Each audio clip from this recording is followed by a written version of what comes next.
Hey, how's it going, universe? Welcome to another episode of Zoobox, a podcast about nonsense, much of which you're about to hear. And today, we got the whole crew here, plus a bonus feature. We got on the supplements of this episode, the supplementary special features content. We have Solomon. How's it going, Solomon? It's great, guys. Thank you for having me. Are you ready to fight the good fight, sir? Absolutely. I see like something about like. Yeah. Do you support America? We have a list of questions. How do you feel about people that look differently than you? Question number one, sir. That okay. Hesitation, not good. So, question number one: people that look differently from me, which would be everybody out there. Oh, nice save. I like it. That's a perfect answer. Next question. Next question. Are you circumcised? No. No. So, Ryan and I. No. What did you do with my guitar picks back in 2008, Solomon? I know they tasted funny when I put them in my mouth. Very salty, very uncircumcised taste to it. I'm not sure I know what you're talking about. Yeah, you fucking do, you pervert.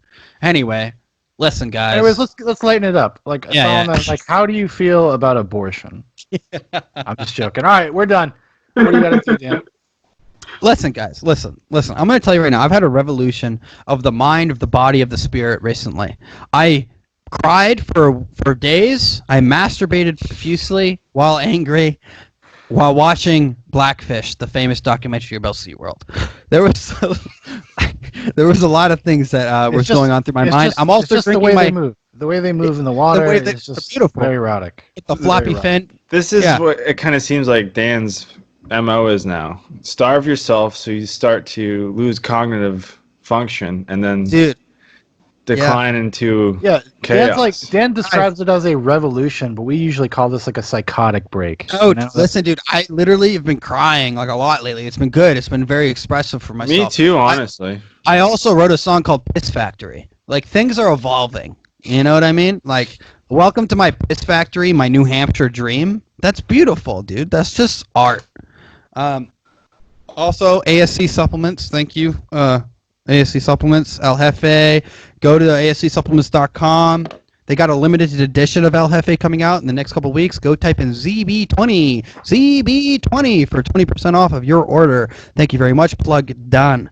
Now, is your house haunted? Because that just moved on its fucking own. Yeah, dude, listen, dude. Weird shit happened. I'm telling you, revolution. Spirits are being awakened. My chakras are aligned. Ghosts. So, Dan, I think you mean like you've been enlightened. No. I would not be so bold to say I've been enlightened, but I've been frightened by the reality of my mind, and I'm accepting. I'm detached from this. You like sound like a schizophrenic person, like that's being interviewed. Hence, 70% for PTSD. Let's fucking go. Well, I got a question, Ryan. Why have you been crying lately? Why is everyone getting so emotional? What's going on over here? What am I missing out on? So honestly, it's a lot of my professional life related. I mean, it's like the hardest. So basically, this job is the hardest thing I've ever done, and I've never been confronted with such a challenge in my life. And I was kind of letting it get to me, and instead of just pushing through and overcoming it, I kind of let it get the best of me. But hey, dude, that's all right, dude. That is really. I recentered myself, refocused, and I'm in a good place now. Can we all honestly say that we've been overwhelmed and shed a tear in our lives? Oh yeah, I have. Nope. Sean never has. Solomon, have you ever been overwhelmed and shed a tear? Oh, absolutely.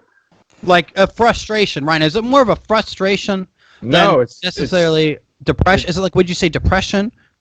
No, it's not depression. So think of it kind of like this. It's, you're down 28-3 in the Super Bowl. Are you going to fucking be a little bitch and back down, or are you going to step up and rise to the challenge? And that's kind of where I found myself. I was really getting down on myself, and I just need to fucking just toughen up and just get it over with. Yeah, but you're as the racist conservatives would say, pull yourself up by your bootstraps. Yeah.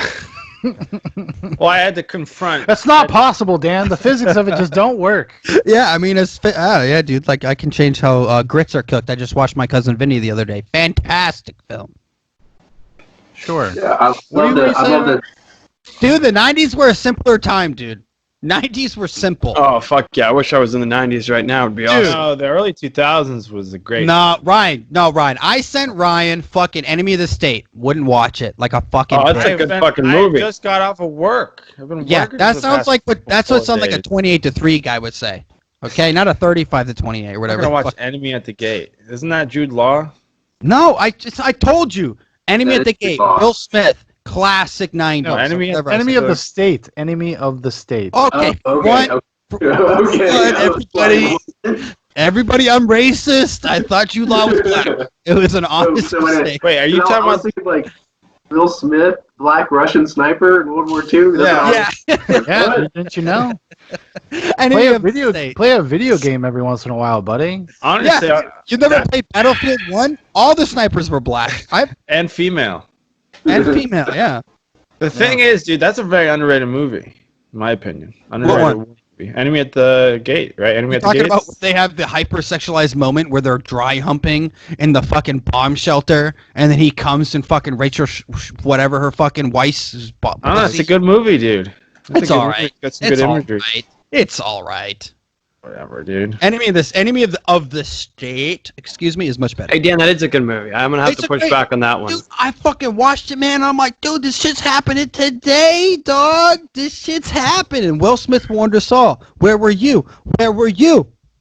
What Please is stay- it about race Dude, relations? or something? Edward Snowden, legitimately, everything he exposed almost is like from that movie. Well, Like, not even kidding. The script is basically built around like all of the conspiracy theories about the deep state or the CIA and technocracy from like the 80s and 90s, and then they made a movie about it. But the reality is like, a lot of that stuff is actually true. Like Sean, all save those that shit for developments- Zoobox Goes to the Movies. Okay? At what point? Plug. When was this movie made? At what point of Will Smith's career was this made? 1998, 1999, probably. Yeah, 99, Something like I that. think. So like the beginning of his movie career? Well, I mean, he had This was his first dramatic role after Independence Day. This is what like supposedly separated him from Independence Day, like because he was in action, like Bad Boys and shit. That's what I read. Am I a doctor? Do you think No. he's a good actor, or he just kind of doesn't care? Would you see that round table with Jada? That was some Yes. pretty good acting. Yo, Oh, I didn't see that shit. I got to see that. I got to watch that. Mike, stop Jada's a working witch. so much. Quit She's your- so self-indulgent and just was speaking nonsense. I seen a clip of it, and it was like, what? And Will Smith just sits there and takes it. No, what Will Smith did is absolutely the biggest baller psychological move ever. He just moved the men go their own way movement up 10 degrees. Why? Like, Well, He did. Because he let her do the fucking Bad Boys for Life fist bump with her at the end. That's disrespect to the Yeah. Bad Boys community. yeah, but this is the thing. What he showed is the reality of this feminist extremist movement is that the reality is that they're just there for power and control and being selfish. So he just Dan, goes, You gotta. I'm revoking your internet privileges. You're not allowed to watch these Sean, videos anymore. Sean, talk to me. You've been through a revolution like myself. I mean, I get the criticism of that little 11-minute interview or whatever the fuck it was. it was yeah. just 30 But seconds.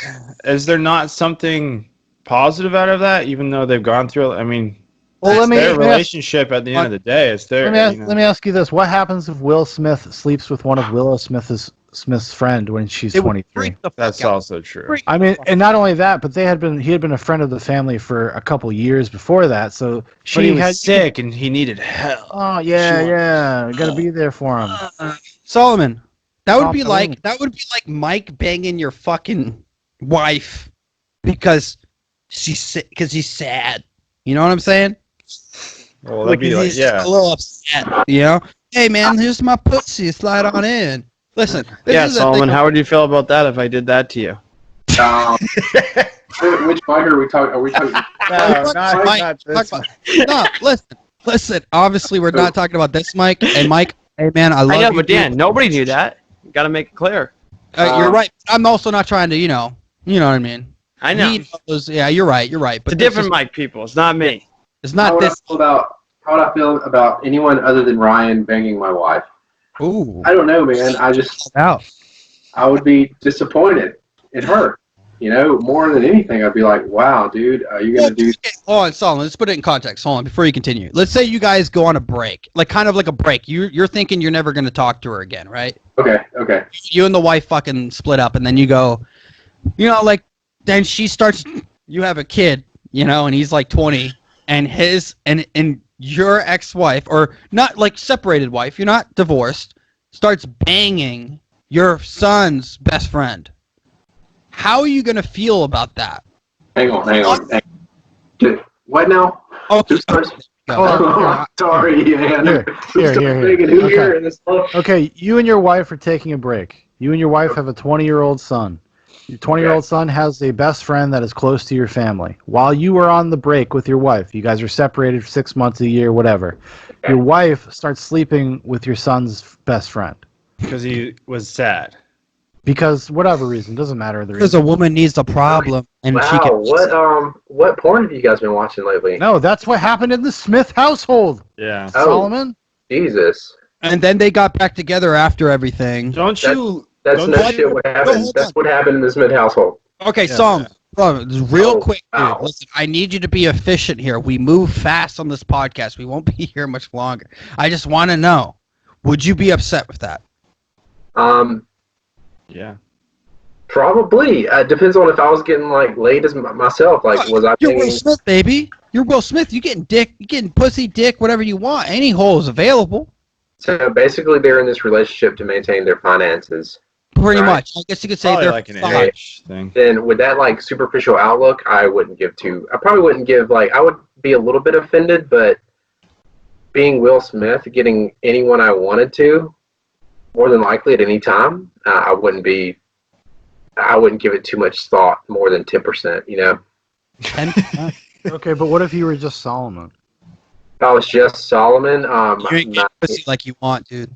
Mediocre, struggling middle-class male, I would give it about 30% of, like on the scale of like, you know, I would say like it'd irritate me about 30%.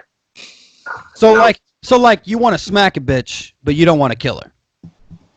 Yeah, the thought would cross my mind, but I would never act on it. Now, if she had a knife in her hand or something and she was telling me this, I'd be like, okay, perfect. Yeah. Perfect. If I was in a situation where I had to defend myself. That is a prior cop. Can you tell? Anyway. Context. I don't think I would get back together with her. I think I'd be done. Well, definitely not, dude. No. And not to mention, her kids are adults, Sean. They're fucking adults. They're not like children. Oh, yeah, but the reason why they stay together is because they are a brand. That's a business. They're a business. The Smiths are a business, dude. Is like it that's disgusting? Not. Fuck it. I mean, whatever. I mean, nobody's buying this Bad Boys for Life fist bump at the end of that interview. That was the most disturbing part to me because he totally let her in the bro zone. Don't you love how she turned it on herself and it was like turned out to be a positive experience for herself because she like learned and grew through it. It's just hey, listen, all life experience comes with lessons. You will learn, you will grow. They're having a candid conversation.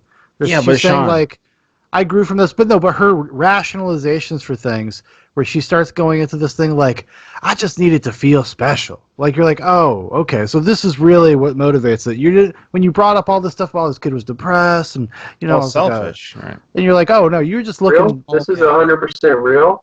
Yeah, you can watch like an 11-minute. conversation 12 minutes 37 seconds. I mean, I have my suspicions that they're both holograms, but it just sounds so idiotic. You know, I mean, it doesn't sound like rational at all. This is Will Smith we're talking about and his wife. Mike, what's your perspective on this, man? My perspective is this. If I was Will Smith in his shoes, if it happened privately and never got out in the public, I wouldn't give a shit because I could go do whatever I wanted to do. And fuck it. If she wants to fuck this 20-year-old dude, I'm going to fuck a 20-year-old chick and be good with it. But I would be very upset if it got out into the public like this. So I'd be livid. I would break up. I would fucking end it. Yeah, but it was 4 years. It was 4 years ago. So doesn't matter, Sean. It's public now. Do we know who leaked it? Because I feel like it was the now Will Smith looks like a little bitch. August is the guy's name, and he leaked it in a song talking about Jada and shit, how he loves her, or some bullshit.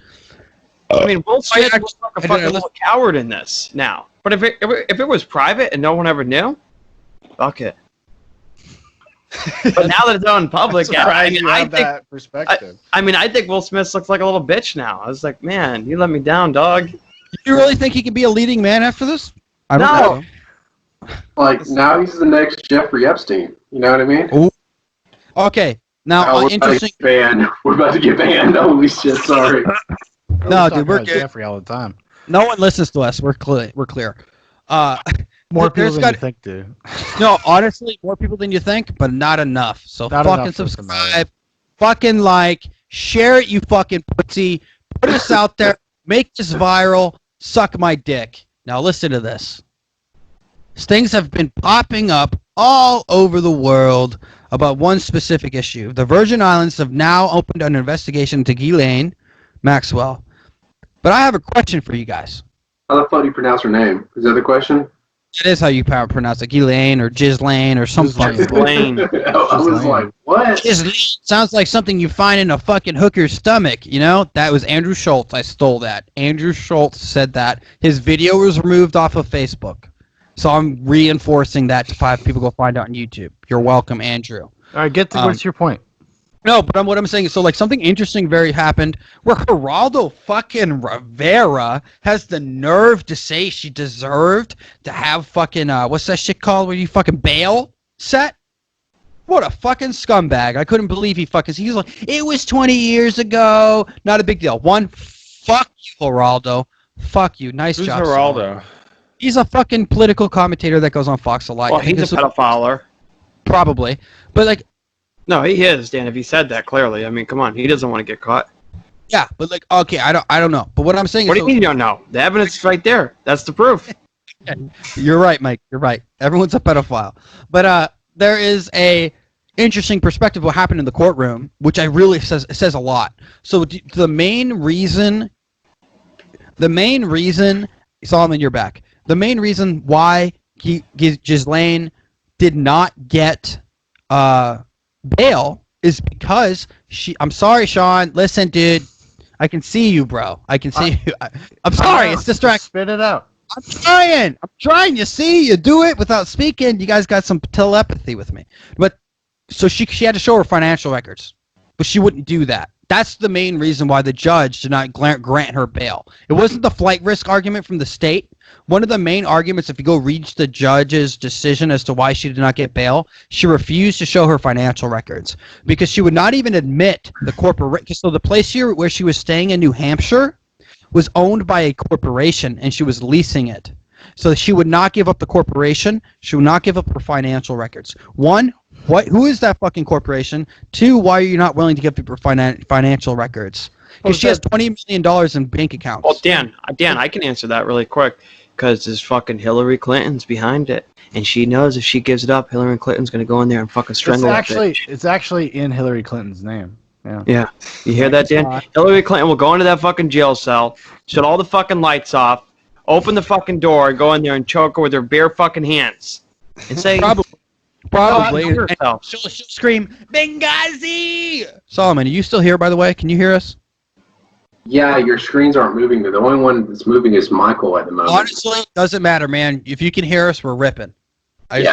So that's the answer, Dan, right there. Hillary fucking Clinton. So do we need to put in context who she is or no? You know who Ghislaine Maxwell is, right, Solomon? Yeah, Epstein's pimp, essentially. Co-conspirator, yeah. So, but like, this is the thing. This is what people don't realize. Listen, guys, I got the inside scoop. I have the documents. I have them in my possession. I've been looking very in-depthly. I just watched a documentary, Filthy Rich. I saw through Netflix's bullshit. You trying to spoon-feed me shit, baby? Trying to spoon-feed me? You think I'm a baby? Listen, I need a big boy fucking bowl. This shit's bullshit, man. We're talking straight up. What are you talking about? Listen.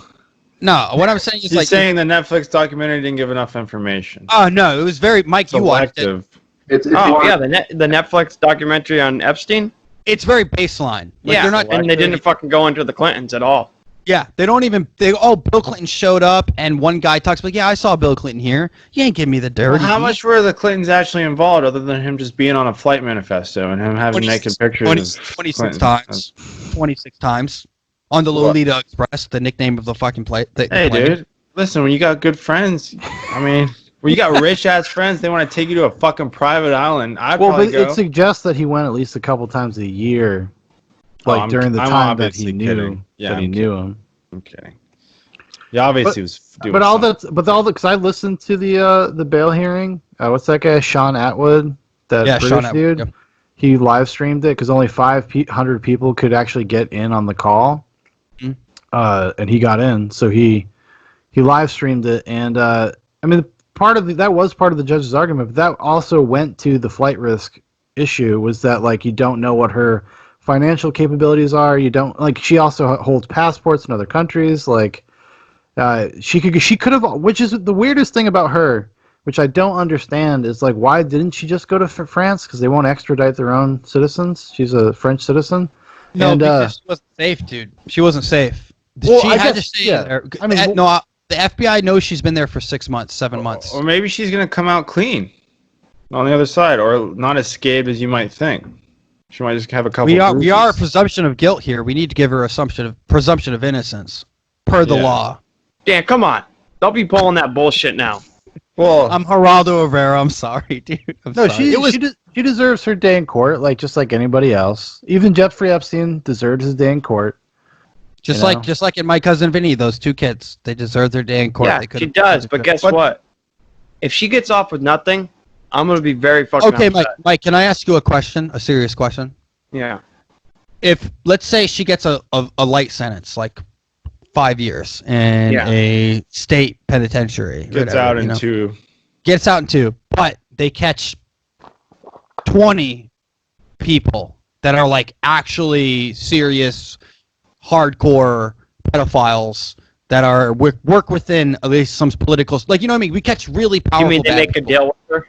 Yeah, just like they did with Epstein, but this time they actually catch the bad guy. Like they catch let's say U.S. politicians and people they get caught. Yeah, does it involve Hillary Clinton? Yeah. What is going on? Solomon, turn off your screen sharing. Took the screen. Solomon, come on, bro. Look at this. I look like I should be smoking crack. Solomon, this is the kind of shit you do in the fucking video game when we're trying to fucking burgers, fucking win the game. You're over there fucking off, man. Solomon, turn it off, man. Hey, how do I turn it off? Go to fucking turn off the bullshit. No. Oh my god. See the down where your cursor was next to the chat box, like the little message that's popping up? Hey, Sean, I got a question. That's white? Yeah. Oh, yeah. How the fuck does he even have access to this shit? Yeah, we gotta block. We don't have there's no administrative privileges. Go back. I couldn't even know I could do that kind of shit. Holy shit. All right, listen, guys. I'm sorry for the interruption. That I bring my fucking friend on, and he starts fucking clicking shit like an asshole. So stop fucking touching. So listen, everybody. Okay, you will leave and rejoin the call if you really want to fix it. No, he's fine. Hang up and just hit rejoin. It'll be on the left top. That's all right. You can figure it out, dude. You can hang up and rejoin. All right. So, Mike, you don't think it's worth it? I never said that. Yes, I do. If they're going to catch real pedophiles, like people that are really fucking... If they catch people that are trafficking, are like big traffickers, yes, it's worth it. Yeah, but do you think the chance that she would come out and be she'd perpetuate the same kind of actions when she got out? You think the likelihood would be high or no? Or yeah, I think it would be. I mean, it's probably extremely lucrative. Well, maybe not. I don't know. Did she make money off of this type of stuff? These dealings? Oh yeah, not in the sense. I don't think she made money selling people, but I think she made money in the sense that she could blackmail people and have control over certain things and make deals. Well, I mean, she is supposedly, according to the personal accounts of some of these victims, that she actually partook from one of her friends. That this is from the Daily Mail, which is basically like a tabloid. Yeah, it's kind of like a tabloid article, like Inquirer. Is that what it is? The National Enquirer, right, Sean? Yeah. Basically, one of her friends said that she's like a nymphomaniac, hypersexual freak. Like she'll do anything, anytime, anywhere, and she's perverse in that sense. Dan, if you had a chance to have intercourse with her, would you do it? Absolutely. I'm gonna say I fucked her. Would you? She's I mean, pretty. if all those kids got to, why I they place could not? you in a room and I shackle you, and it's just cold concrete, Yeah. dark. What is this? So what are you talking about here, man? And I open wouldn't. the door, and I open the door, and she walks in, and she gets to do whatever she wants with you. She can cut you. No, I'm not fucking. Well, I mean, like now you don't give me a choice. I'm tied. Yeah, but Like, she's not gonna. It's not gonna be nothing. No, I don't serious. wanna do She's that, just gonna no. cut you a little bit and like suck Because the blood out of you. I'm a dom, bro. I'm a dom. I'm a big daddy. I don't fucking take that shit. Now you'd fucking love that shit. You come out with fucking cuts and bruises all over you. Fucking. Ryan's into some weird shit, bro. Ryan's out here calling people fucking wild names, being like, "Yes, degrade me, please." That's had a hard night at work. That'll be the headline on the Washington Post. Like, I was spanked by Ghislaine Maxwell. Oh my god! You should come forward and say that. Yeah, just say it. I mean, why not?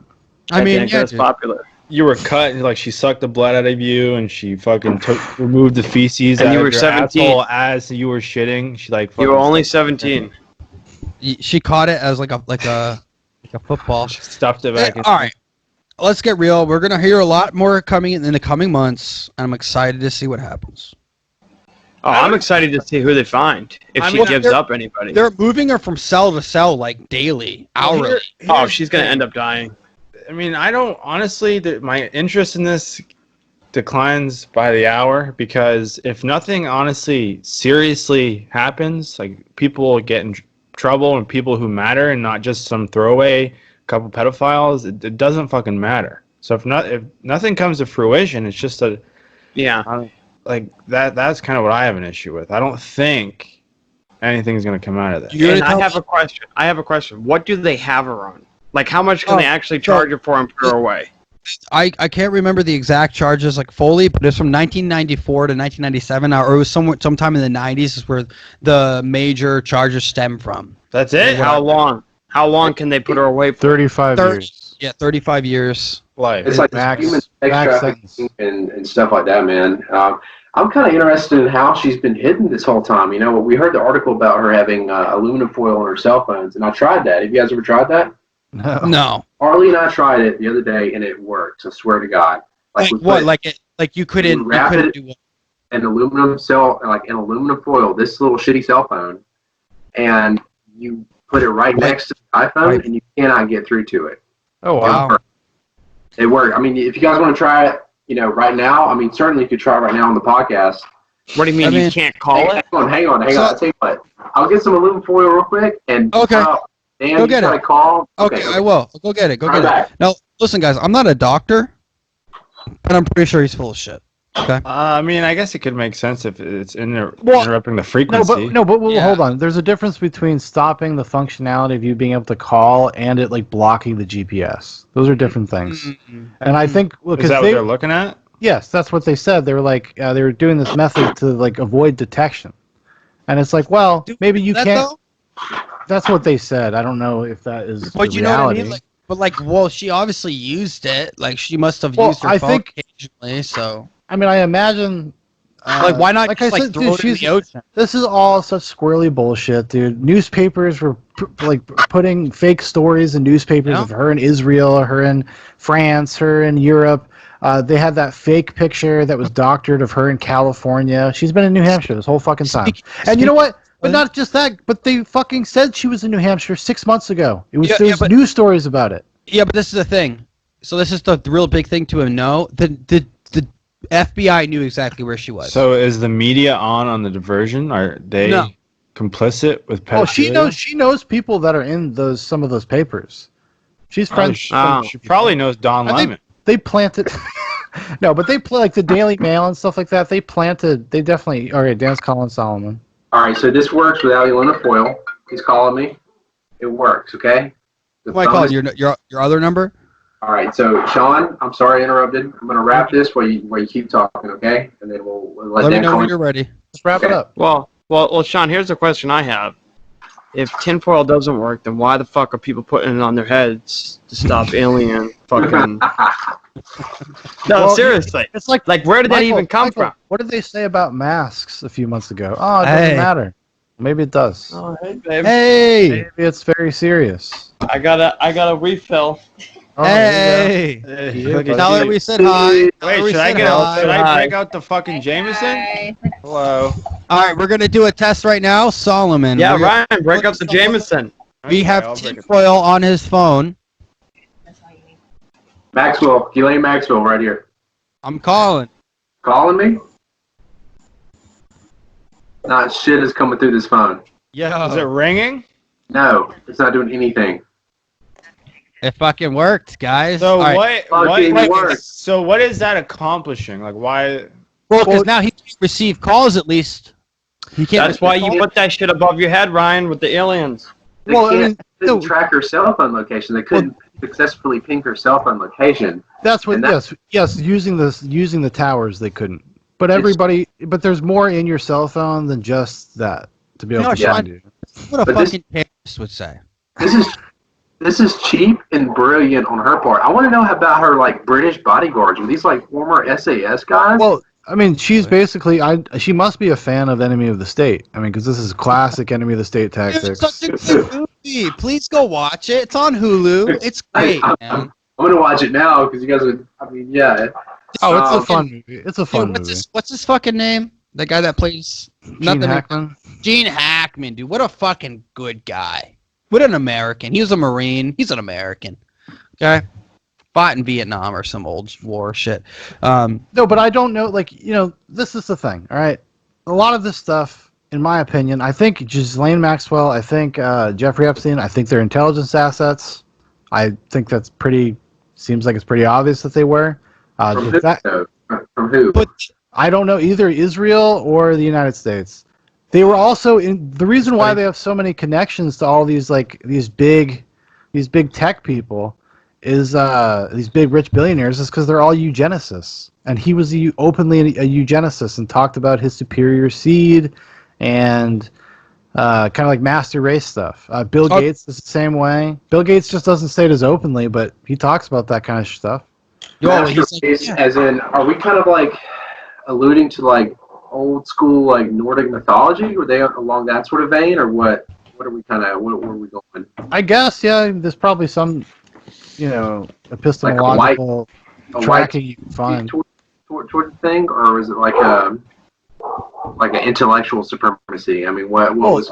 It's both. I think it's more of an intellectual. Yeah. It's a bolt. I thought it was more into. Well, no, it has to do with genetics, like saying that you're from like a certain breed, a certain class of person. Did you guys hear about Chrissy Teigen? She deleted 60,000 tweets. No, she deleted maybe it was 60,000 tweets, but she blocked over a million people from her Twitter because like the QAnon club came at her. Yeah. They were like, dude, she was like quoting like, well, look at this little fucking this like a baby dressed like a porn star, like making all these really sexual and graphic imagery towards children. One, I don't know about that, but I just wanted to point that out. That Q's on you, bitch, and we're fucking coming. The praying paramedic has exposed Dan, you know who you really sound are. like right now? What? The quartering. You know what, guys? Maybe. Maybe Maybe you're just fucking not as revolutionized as I am. I'm a revolutionary, dude. And like you will sit there and one day when the son of Samsung, you will be fucking when the son of Samsung, while the world went silent. Like the serial killer? The son of Samsung. The son of Samsung and the world company? went silent.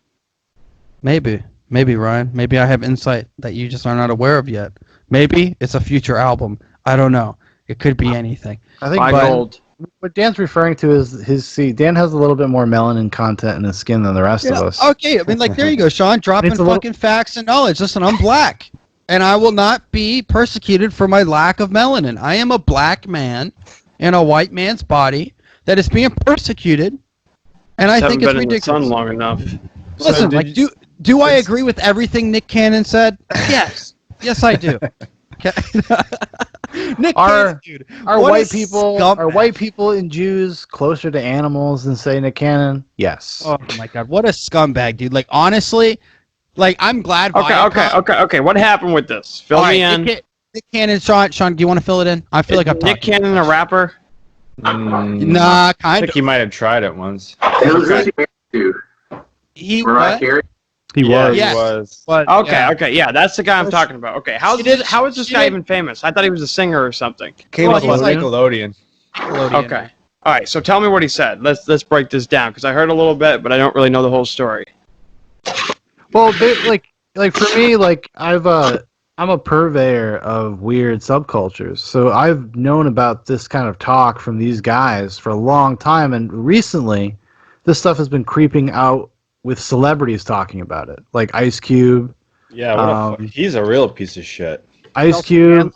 Well, Chelsea Handler. A lot of celebrities just kind of talking this basically black Hebrew.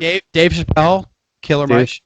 Black Hebrew nationalist stuff, where they have like very weird opinions about spirituality and melanin content and master race stuff, and so they basically said Nick Cannon said that like the melanin content of your skin is like brings you closer to God, basically. And the farther the less melanin you have, the more desperate of a person you are because you know that you're going to be destroyed. And that makes you a violent, evil person. And you're basically like a savage. You're closer to an animal than, like, say, Nick Cannon is, because Nick Cannon has more melanin in his skin. And this is something that, like, a lot of, like, radical weirdos believe. Actually, some of the people that started the Black Lives Matter movement. Yeah, I heard that. They talk about this stuff. Here's kind of, I just looked up an article. He contends that Jews have stolen the black people's identity as true Hebrews, kind of what Sean was saying. And he also implies that those with light skin are inferior. So, well, he didn't imply it. He said it. Yeah, he said CBS is fucking up. Yeah, they're covering. They're giving him a little cover there. They did the same thing with Sean. He said that if you are lighter skinned, you are closer to an animal and a savage. So I mean, what is that? Like, what is that? Like, imagine this coming out of like a conservative white dude's mouth. Oh, this is the same. It's the kind of same shit that you hear out of like David Duke's mouth. So basically, he's just like straight up discriminating against people because of the color of their skin, and not only discriminating against them, Solomon. He thinks they are genetically inferior. They are genetic defects. So this is kind of like a reverse, like Hitler, a little bit. Well, it's eugenics. It's the same type of like kind of concept, just through a different prism. Yeah, and it's going completely backwards. So he's like essentially kind of like a neo-Nazi in a way.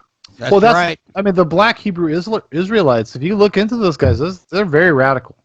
Well, they're black supremacists, guys. And they're black supremacists. And then you got people like Dwayne Wade coming to his defense. And Kyrie Irving says some funny shit too. Well, Kyrie Irving also believes the Earth is flat, so okay. Yeah, Kyrie Irving's Dwayne Wade immediately deleted the tweet. Player. Yeah, well, yeah, you just looked like you drank a fucking 12-pack of Bud Light or something. Dude, Killer Mike's out here, dude, or whatever my name is, Killer Dan. I don't know, but Cowboy Dan, let's call me that. Well, did you see the fallout from what Kareem Abdul-Jabbar said? Oh, because he went basically. He said you should address the discrimination against black people the same as the discrimination against Jews or whites, basically, something along those lines. No, and he got criticized for that. No, this is the problem. Kareem Abdul. This is the bullshit that I'm fucking talking about. Fuck Kareem Abdul-Jabbar. It wasn't about white people. It's about anti-Semitism. Because what do you mean? I just said Jews and white people. No, he did not say that because I read the exact same thing you did. He did not say that. Oh, well, he did not say that. Who cares? What does it matter? Because it does matter, because he was talking specifically about white people at a period that the main comments he was talking about. I listened to not just the 2-minute clip. I watched the entire thing before it was pulled. I watched all the hour. Wait, did it get pulled? Yes. Why? Someone pulled it. I tried finding it earlier. I'm trying to see the comments he made, and all these news reports like NPR and CBS will not explicitly say what the fuck he said. They're paraphrasing everything. Because he said literally what I said. He said. Why are they running interference though? That's so fucking weird. Because they can't make him look like a villain. Because he said things that are so explicitly racist. But the thing was, though, when he got fired, they didn't even cite like the anti-white stuff. No, it's anti-Semitism. It's all about the anti-Semitism. Well, maybe he's right. That's what because, because we're talking of protected classes based off of identity. Yeah, and they're fighting. They're infighting. Okay, so what I don't understand. Okay, so he is a Black Hebrew Israelite, but he says anti-Semitic remarks. Well, no, we don't know that. He just repeats the rhetoric that they say. Like Louis Farrakhan and Louis stuff. Farrakhan is not a Black Hebrew Israelite. He is a Nation of Islam guy. Yeah, so, which is separate. So why do you think Black people are all of a sudden jumping on Judaism? Like, what is that Radicalization? about? It's like the same thing. But the people have been going after the Jews since forever. So, I mean, literally 6 million killed because of being Jewish. Yeah, but even before that, right? In the 1920s in the United States, the Jews have always been prosecuted. They've always been suppressed. What can we see? What can we see? What can we see a common theme here, guys? We're seeing one common theme. Money. Solomon, hold on 1 second. I just want to say one thing. Generalization. That's the problem. Generalization of race, any identity. It's just generalization. That's the main issue. Solomon, go ahead. Okay, so Jews and Judaism, people who practice Judaism, represent an increasingly smaller percentage of the population every single year. So why is their impact so disproportionate? Like, why is that? I guess because they control a lot of wealth. I think that's. I mean, Solomon's basically trying to. He's trying to confront. He's trying to get woke on the JQ. No.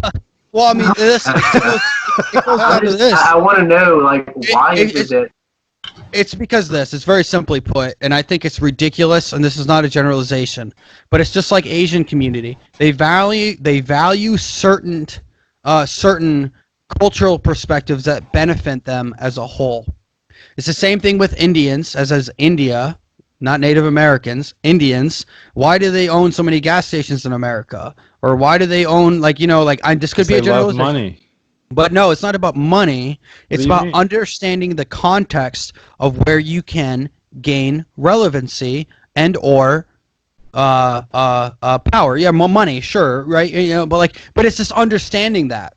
Nothing wrong with that. There is nothing wrong with that, and that's the argument that. But what Nick Cannon said is he's spouting the same Jewish conspiracies about Rockefellers and all these people with power, and even though the owner of Viacom CBS is a Jew, and all these incredibly just disparaging things about them as a people. And then he went on to say that with the lack of melanin on your skin, which was also touted by the founder of Black Lives Matter, the organization, that they are genetically defects and that blacks are the pure people. What we're talking is the same exact narrative that was spouted by Hitler, eugenicists. It is the same exact narrative, and it comes down to generalization of people. Yeah. And it's the same narrative. Yeah, it's bad. Okay, I have a question. The question that I can't figure out. Mm-hmm. If somebody's half white and half black, mm-hmm. do you call them a black person, an African American? Well, that's a good question, Mike, and that's really what it comes down to. And that's really. Listen, I rewatched today because Patrick Mahomes, they call him a black quarterback, but he's half white.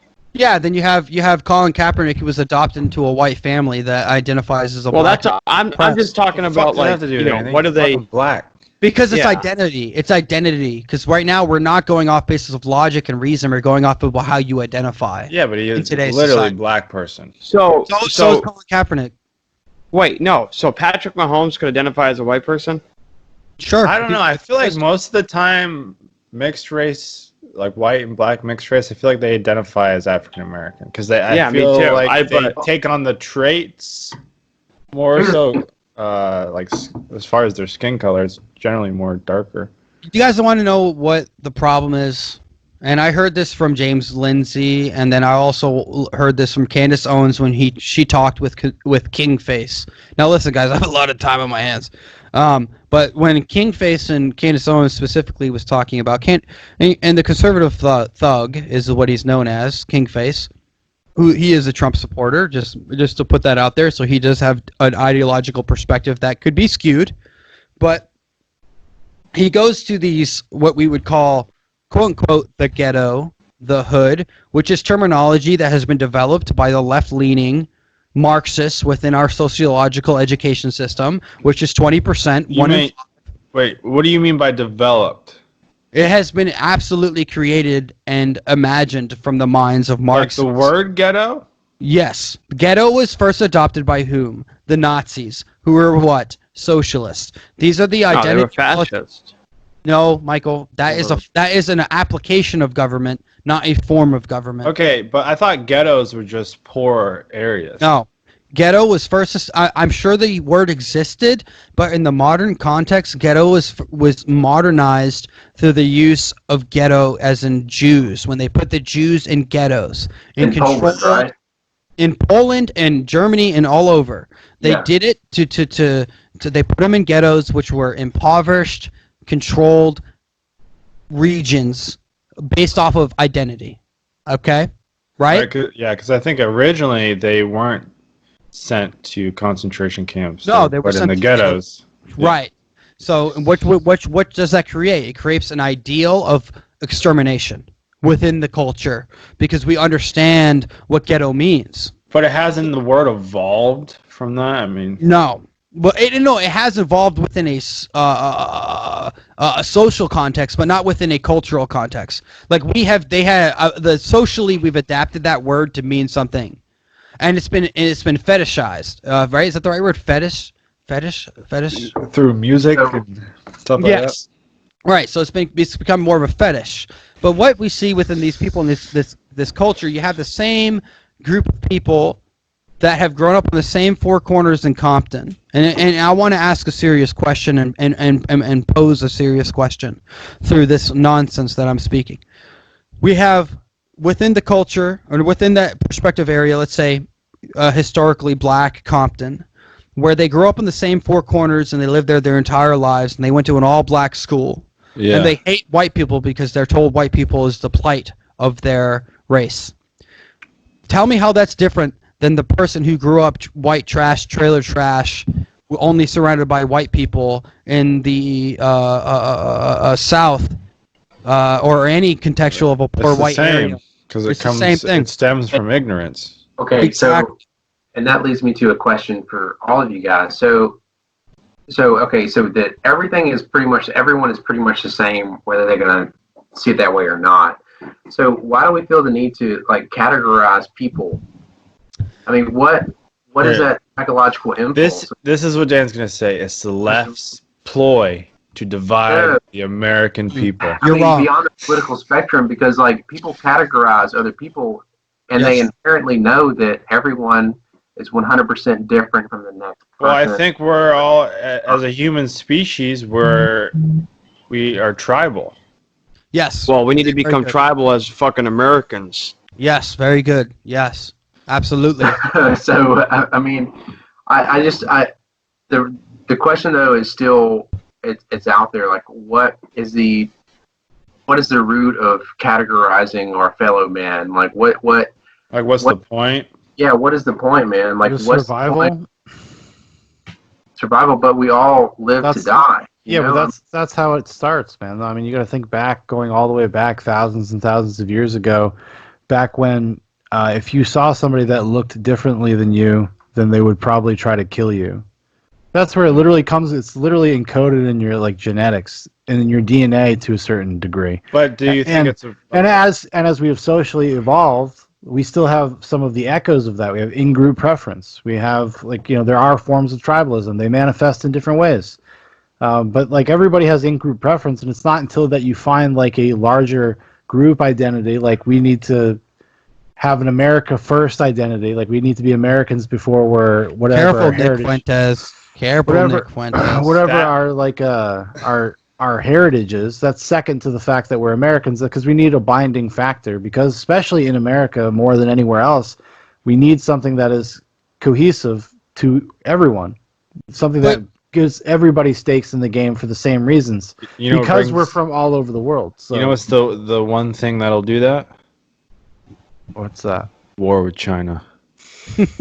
No, okay, Ryan.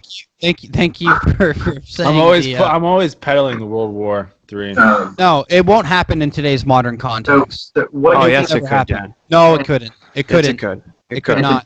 It's not impossible, but it's very unlikely.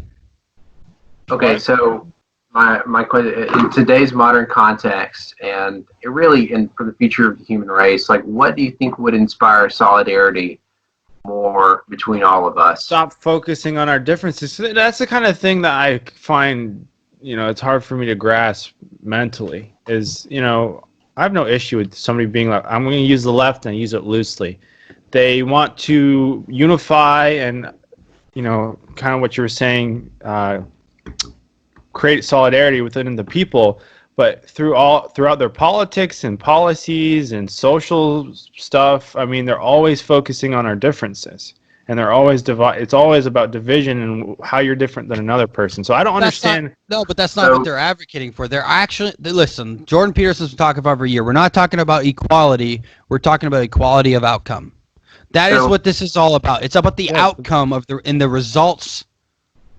No, but all I'm saying is what their seems like their end goal is in conflict of their active policy. No, the end goal is this. And their active actions and how the end goal of the political far left, which we can say Black Lives Matter organization is they're terrorist organization.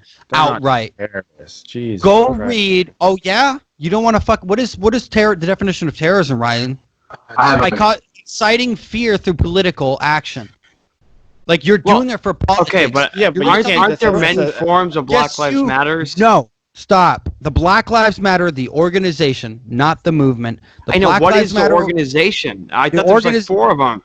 No, we're talking about the main. Go to blacklivesmatter.com, the organization. They use the terminology comrade. They also talk about destroying the nuclear family, abolishing the political and justice system within this country. And why do they want to do that? It's not about abolishing the police force, because it comes down to this. Well, it might be part of it because they want to create instability to topple the current system. That's how you would do it. Yes, they would, but I'm thinking bigger here. What I'm talking about is, what is this machine designed to do? Okay, I'm going to use Woody Guthrie United language. States as a machine? Yes. Freedom. No, to kill Prosperity. and destroy fascism. This entire political structure, our entire justice system, is to deny the mob and to have every individual granted their voice, time, and consideration under the law. The government structure developed by Thomas Jefferson and the Founding Fathers in the original writings was to grant your liberties and to ensure your liberties are standardized across the board. The only reason slavery did not get abolished immediately is because they need a unified nation, and the South would not give up on that, so they kept slavery around. That's why the 13th Amendment, they gave them a loophole for later, say, hey, slavery is acceptable within the industrial prison complex, which is what we have today, which we need to get rid of. Not entirely, but reformat, remodel, and redistribute these people back into our society so that they can be functioning members. This is not rocket science. It's very fucking simple. Honestly, kind of, especially non-violent offenders, it kind of just perpetuates and it creates a cycle of people like... They're not there to be reformed, Ryan. They're not even being there to be quote-unquote re-educated. Well, that's institutionalized. That's what I'm saying. So it creates a form of that, and it crosses generations. Listen, guys, I'm in a revolution right now. It is a big issue. My mind is expanded. Thank God for Kim Kardashian.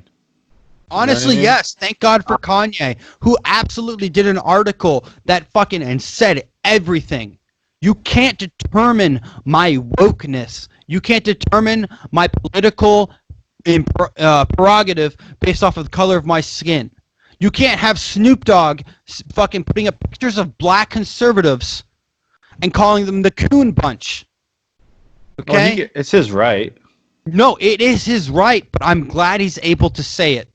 I'm glad he's able to expose his racist, sexist, bullshit, political agenda driven ideology. Show me.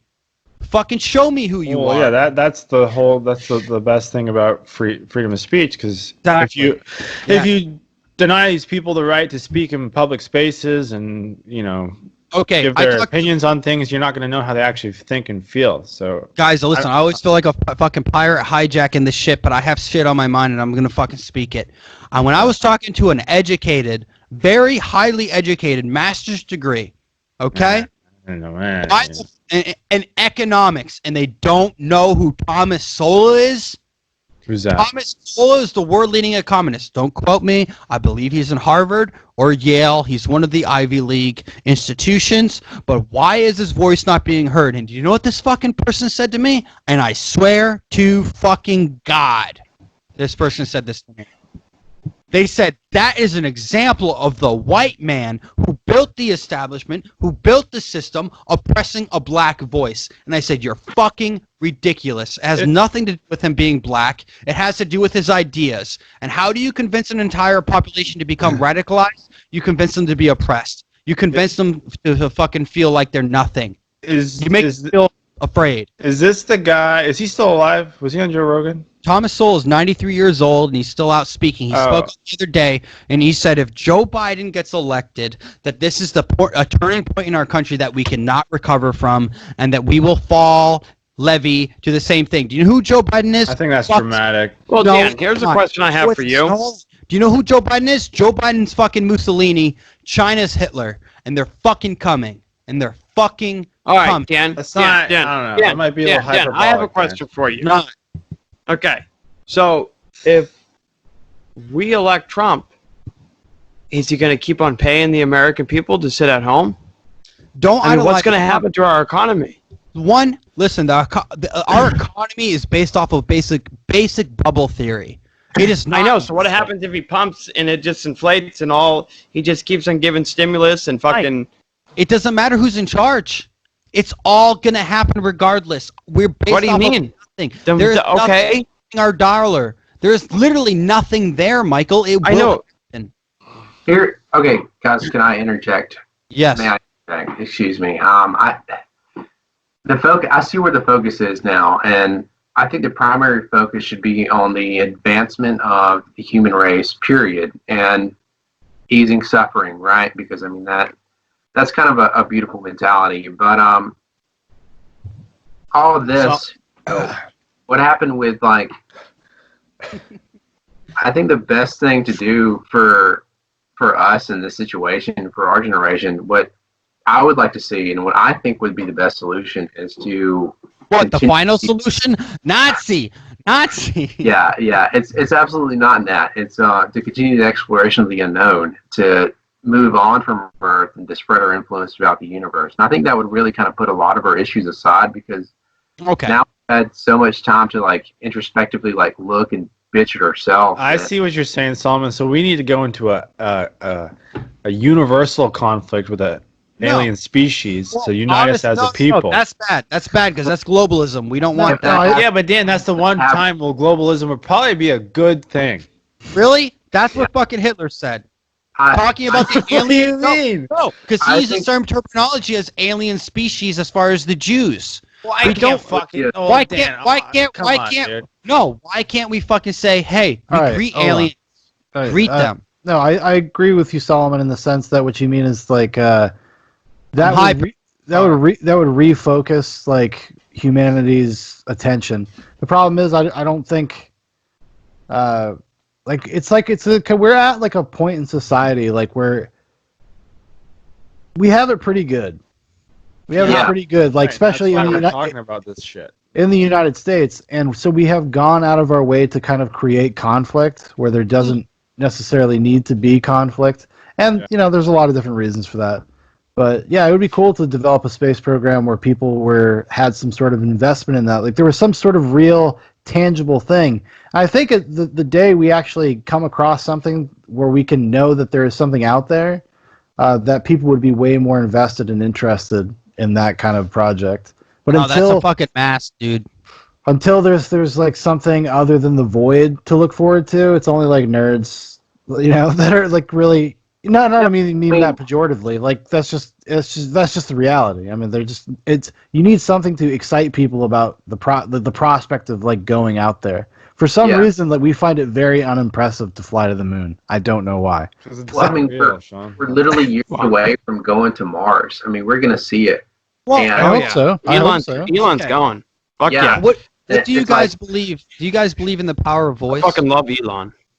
Like, do you guys believe in the power of an individual's voice? Dan, you feel like a Far Cry villain. You're teetering on the edge. I know, Dan. You feel like fucking Far Cry 5. I would fuck you up in that game. I would pull you out of that truck and one, you would just kill the American hero, you know, and that's your fault because you know. Yeah. Where's the value of the individual voice? Because we just had Twitter get hacked. No, actually, Dan would be a side character. Okay, well, the thing is, we're gonna. Dan would just be one of those fucking soldiers driving around with the fucking. Nah, he'd give you a quest. He'd be a quest giver. Yeah, I'll give you a quest, baby. Yeah, I need to go to this satellite tower and. But what is having an individual voice like? You can have, two things. Hold on, stop. Two things can be true at the same time. You can have a collective goal, and you can also have an individual voice. The individual voices are gonna what? What matters more? It's not a binary yes or no thing. Oh, yes, it is. Yeah, it's absolutely. But Dan, if you want to, like Sean is saying, if you want to achieve a goal, and the only way to achieve that goal is to talk to and work with other tribes in the area to drive out the forest, which would be tigers. Okay, one tribe can't take all the tigers out because they're killing the livestock and they're killing their people. No, these three tribes band together and still maintain their individuality. Okay. And they create a pact, and they work together, and they fend off the tigers. It's a good thing, and then they go and do their own thing. Yeah, cool. Dealt with. Collectivism can be used for good or evil. I'm not. Sure. What I'm saying is, I Is that value even collectivism. Yes. It's like when we fought in World War II. We went against these people without even really understanding what Nazi was at the time, Nazi Germany. We didn't really know when we went intentionally. We didn't know that they had fucking killed 6 million people. We didn't understand, but we went off of a collective ideal. Well, I'm sure word got around by the time we jumped in. Oh, yeah, I think we knew. No, we didn't. I don't think we knew the impact, but I think we knew the... No, we did not know until... You can go look at all the old war propaganda. I mean, I'll believe you. I'll believe you. Listen, guys, I have no time on my hands. I do my fucking research. I'm telling you. Well, what is that? Like, okay, so that was a collective use of a collective for good. I mean, it doesn't mean that the collective for bad.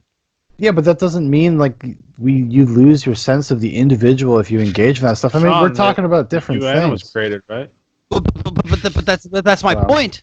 That's my point. What's more important in America, the individual is just as powerful as the mob. We need to keep that ideal. I'm not advocating for. I mean, I don't think Solomon was advocating for like that. We're just saying like have a project that humanity as a whole. Yeah, the 1619 project. No, Dan, stop. No, man. Problem. Yeah, but it's not a unifying. It's not about it being unifying. Nothing it discriminates. No, because it's Solomon talking about the whole world or just America. No, listen. The problem now is like we have to think about the advancement of the human race as a whole. No, we don't. Don't we? No, because we cannot sit there and act like all humans are the same. It's individual prosperity that matters more to the collective.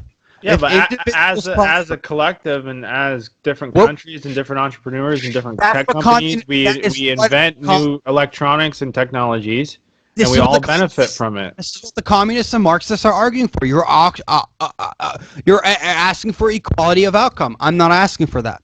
I want the individual to be held the most truest form that it is. That your voice matters, and that you should not be silent. I think you're just talking past us because I don't think any of us are advocating or suggesting what you're suggesting. Like you're taking it so broadly that it's like that's the problem because the interpretation is so broad and it can be interpreted. Nobody so broad. is using the term collectivist or collectivism or even describing that. Like but that's what you're saying. That is what you're saying. No, that's how you feel we're saying. I don't think anybody else here other than you thinks that. Well, I mean, I guess in a sense, Dan might be right because if you're all working towards the same goal. Yeah, if you want to go into just like a textbook definition of the word collective effort. Look, I go based off. All right, you go. Here's what I'm talking about. Okay. Manifest destiny of the stars. That is like absolutely what I'm talking about. how we like drove out west and like discovered the western frontier. And we can find a planet, and we can drive off that species and take it over and marginalize and destroy them. And Ryan, thank you for proving my point of collectivism is not always for the inherent good. Well, the United States wasn't collectivism. Yeah, but this is the difference between now and today is that we have the historical context, and they're trying to change the historical narrative the human to make us species would do forget. it. They would do it in a heartbeat. No, we probably would, but this is why we need to be very aware. This is why we need to be very wary of the collectivist ideal, is that we need to value all life. We need to get rid of abortion. We need to fucking stop the prison industrial complex. I see what you're saying. I see. Okay, human this body. is what you're saying. The individual is more important than the collective, and I agree with that. I don't think anyone disagrees with that. That's what America's based upon. That's what we're founded on. Here's the thing: the individual comprises the whole thing. So my point is this: if every individual has the chance equally to prosper, then the collective will rise. But Dan, you gotta let Solomon go. Because you keep cutting everybody off halfway through. I'm such a fucking piece of shit. What are you drinking? No. I don't know. Some liberal juice, IPA. You know, it gets me riled up. You need to fucking relax. You need to fucking just sit back and puff on a cigarette and just listen. The individual contributes to the collective. I get that, right? Yeah. And the collective pushes the laws and the foundations of what is to become. So they're equally important, and they're 100% equally important, and I get that, man. And I think that our focus now should be on the exploration of outer space. And this isn't science fiction. This isn't science fiction anymore, man. This isn't the 90s. This isn't about me being a patriot. This is about anything, man. I just think that for the human race, like, we need to get the fuck out there.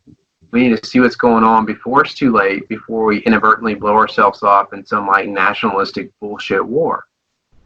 Solomon, can I ask you a question? Would you rather start a exploration into outer space or into the fifth dimension?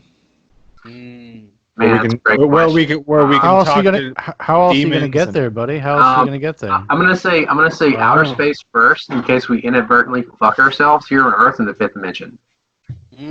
But what if the dimension gives us an escape from our reality?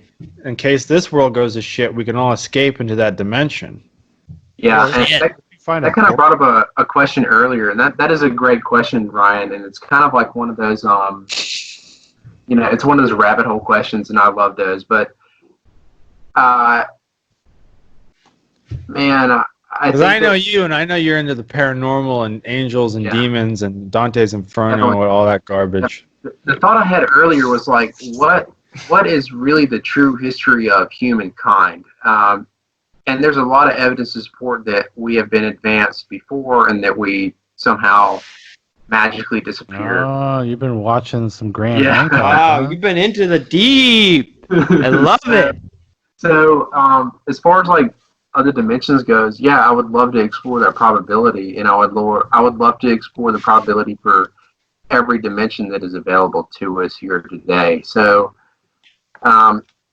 would you like to be able to access the afterlife before you die?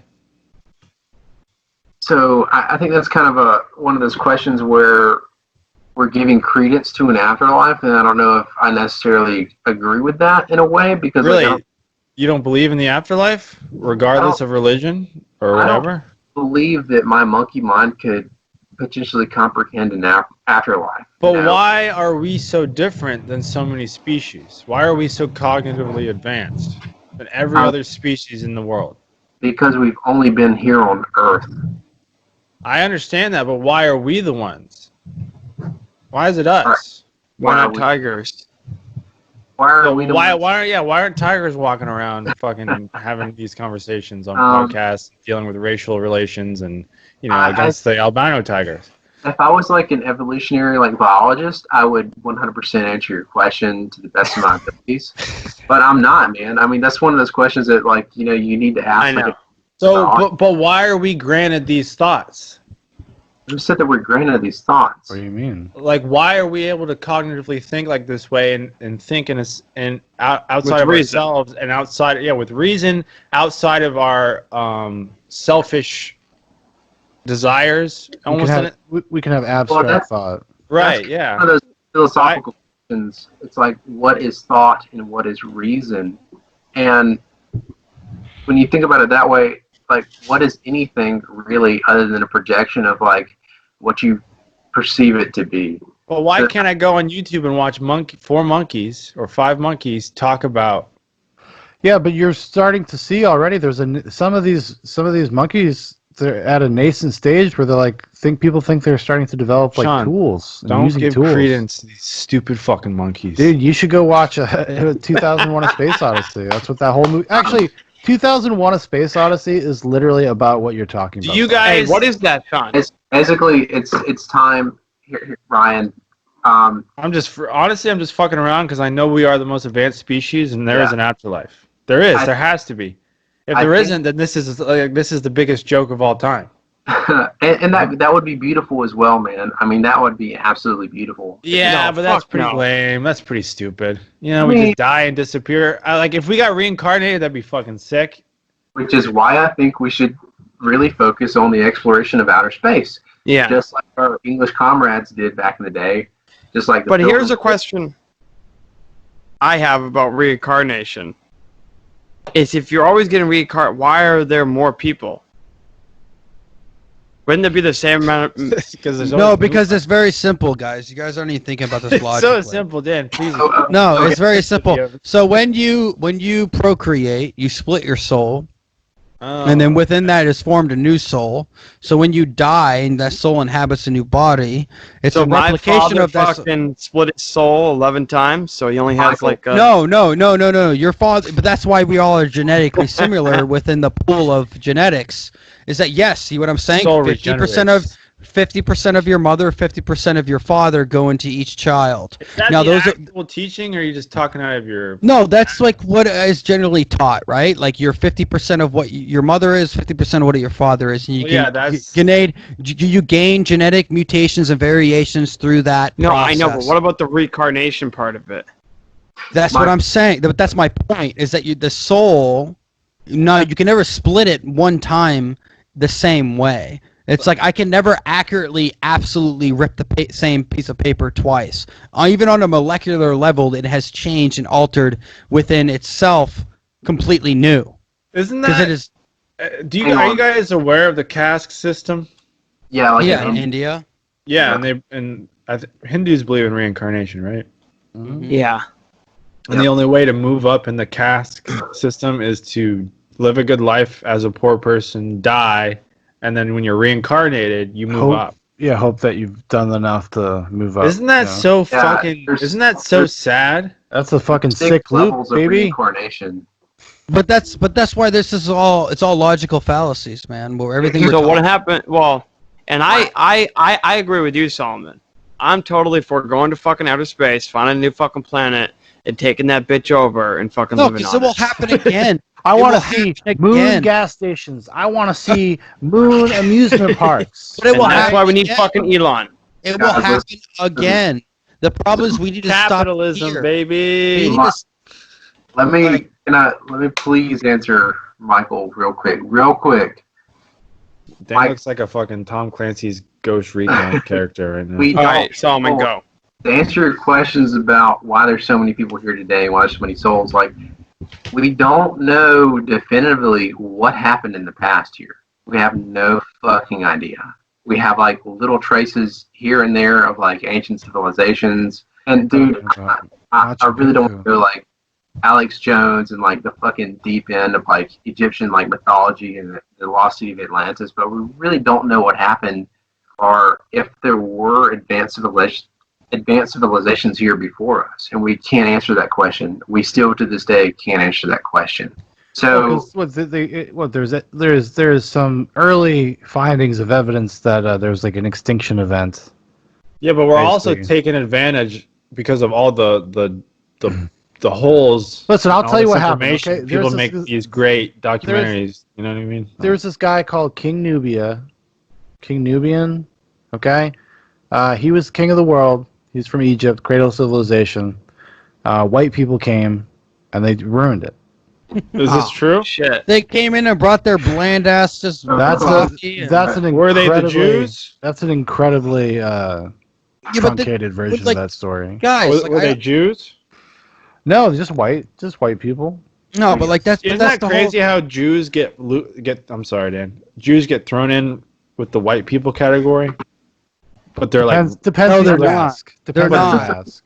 you ask. I understand they're not because they have a darker complexion. They're from No, the they Middle East. don't. They don't. Or you don't believe in olive skin? It's complete mythological precedence to say that people of pale complexion did not exist in those times, because they did.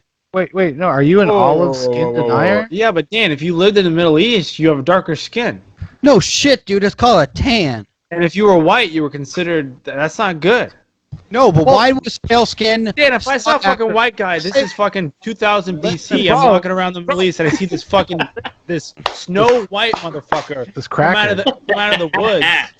But You like, know what I but mean? hold I'd on. be like, what the fuck is going on here? No, it's Who because is this people fucking guy? people Like, get the fuck evolved outta different. People evolved differently because of where they lived. Different Yes, regions. but Imagine require how different things. how they treated the first albino in that community. They probably fucking cut his head off. Probably did. Well, But this is my point, and this with is what I'm choice. talking about. Is that like, well, you take the complexion of pale skin that used to be a sign of someone who didn't have to work in the fields, or someone who is of higher consequence. When like people who are overweight were considered to be more valued in their society because that means they could be eaten more. What we're talking about. What we're talking about is basic evolutionary perspectives. I listened to Jordan Peterson today on the GQ. I very highly recommend people to go back and listen to it, or if you haven't listened to it, it's absolutely fantastic. And he talks a lot about evolutionary theory and like the connection to base human hierarchies and how we are trying to manipulate that data and that information today to fit a certain cultural narrative. My point is this: truth is truth, and it is what it is. We can be hypothetical, and Yeah, that's it's great. fun to be hypothetical. It is absolutely fun, and that's what the whole Like, point what of if a theoretical- dog on two legs walked through that doorway behind you and fucking just raped you? And it would be an absolutely hysterical It'd be horrific. Because Listen, imagine a walking dog just with coming arms, in there. with arms too, like they can No, grab. just walking dog, and he was able to grab you, and he held you down, no matter how much you struggled, no matter what. All live on Skype, you were taken advantage You know of. what that Ryan, that's called prison. Okay, a dog gets your ass if you fucking. No. How do you think that feels as a man to be raped by another man? Horrible. Honestly, What's there's going on? honestly though, in the submission. That might be what. Into another will, there must be some sexual gratification. Because if you ejaculate, does that so. make you enjoy it? What happens if you ejaculate? Well, that might Dan, be how would you ejaculate if somebody's fucking you in the asshole? Like, I've been pegged and I've ejaculated. Yeah, but that was listen, this is of will. a dark lit room. Someone walks in and they listen. I don't think It's- rape is really enjoyable for the rapee. Oh, You know what I probably mean? I don't probably think- not the person getting raped. Absolutely not. But then again, within No, the there is because there was a thing that a lot of women fantasize about being raped. no, Is no, it being raped or just being the fantasy being? of it. I don't know if it's rape. No, because it kind of comes down to where you see people. It's like I was watching Black Mirror recently, and there's a certain story which involves, I think it's called the Black Museum, which it's about a man who gets addicted to pain and suffering through he's a doctor that experiences and feels death for the first time, and he gets addicted to the pain, and he tries to inflict the pain on himself eventually because they obviously find out he has some sort of addiction to it and was letting people die. And that really led him to realizing the thing that got him off was not death, but was the fear of death. And that's what we've had here, what we're here seeing in modern day America. I love It's how not- you turn in my fucking hypothetical walking dog rape scenario into an American truth. Because everything comes down to America. American is last beast bastion of go, dude. The world fucking crumbles beneath us until somebody else is able to take up that mantle. But what we're talking about happening in Hong Kong right now, where they completely were people fucking revolted, and they said, please don't do this, and they did. And what did LeBron James do? LeBron James and his fucking succubus, cock-sucking piece of shit ass didn't say shit because he really doesn't give a power. No. He said something. He condemned the Houston GM or whoever it was from saying anything because he endangered the lives of NBA players. There's probably truth in that. Yeah, what?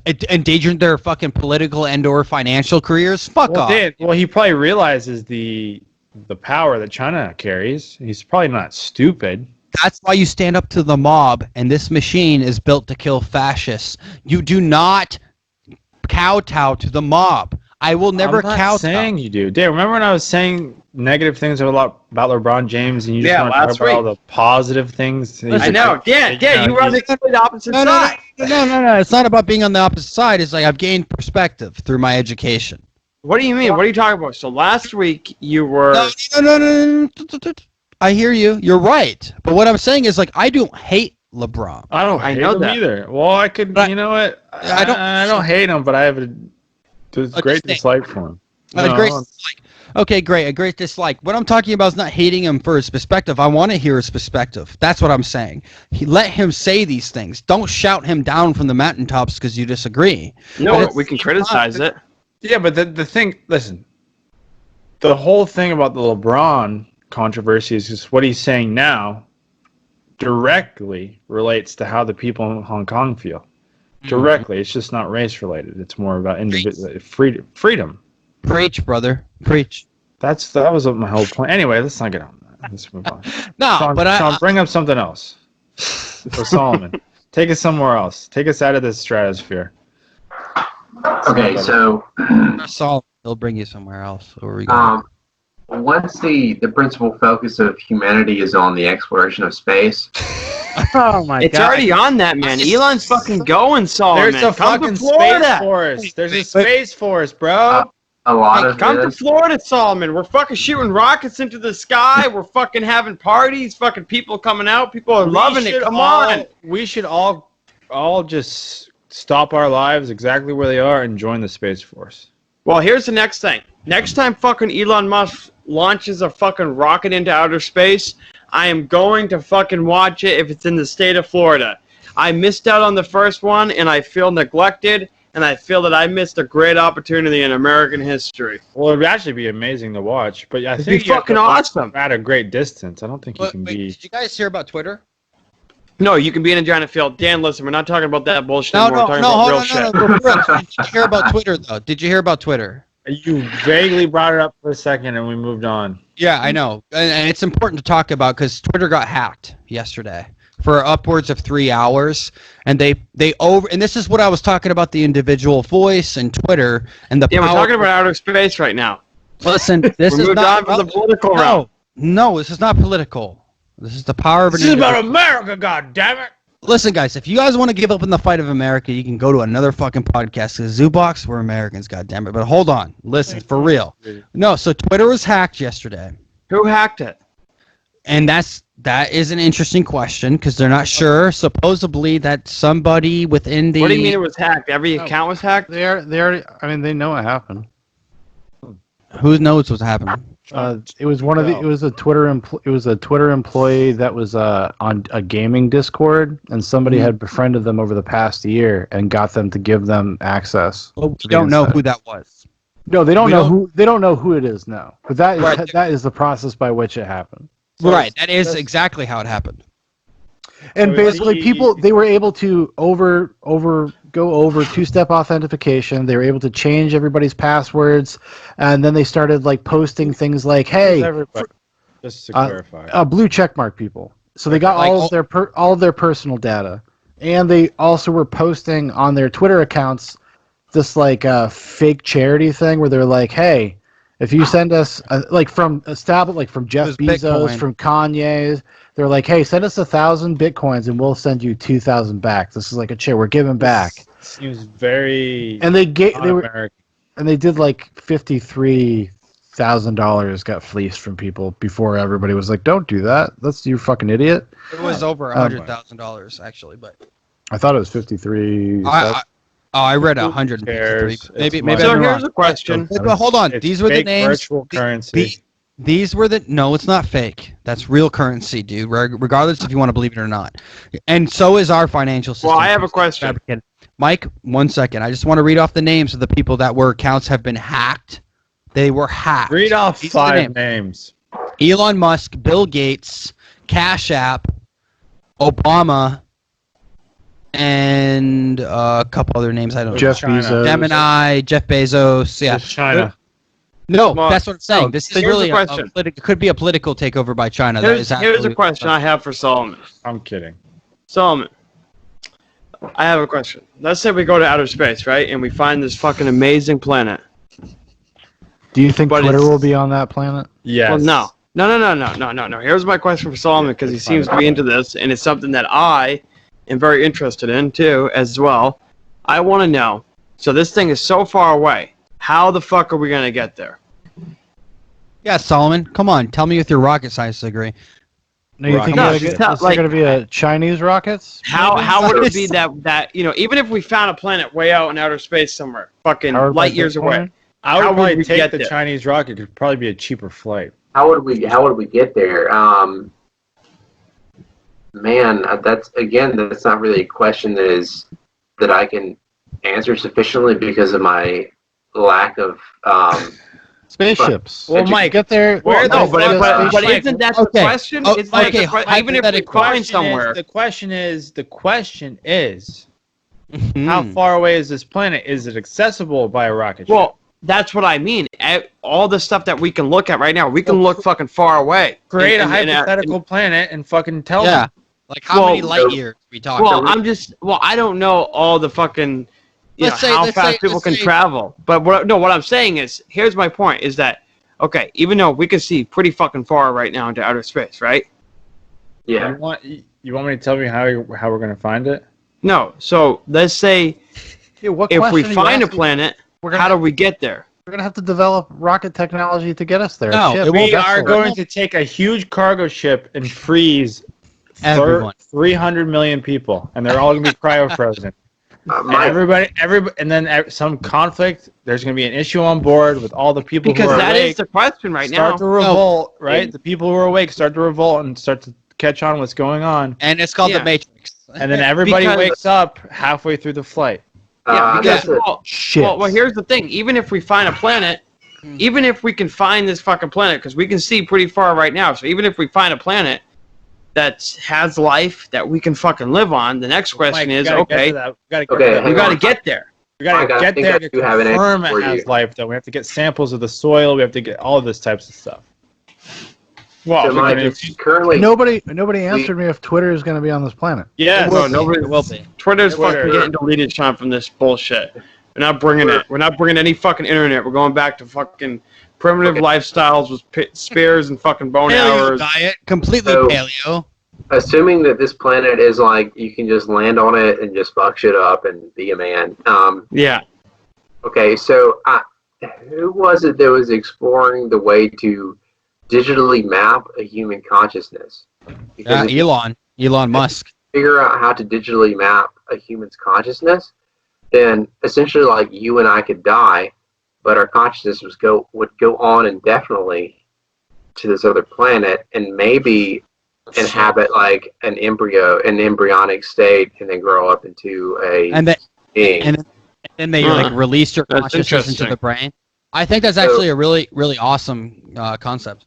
So That is the goal. That's what they're trying to do. They're trying to figure out basically how to separate your consciousness from your body and your life already. They're already doing stuff like that, which, I don't know to what degree or whatever, but you can read papers about that stuff. Yeah. So how far is Mars away from here? What, 6 months at the most? Like 6 to 9, depending on our planet orientation. It was- what about it's not- No, it's not. Europa?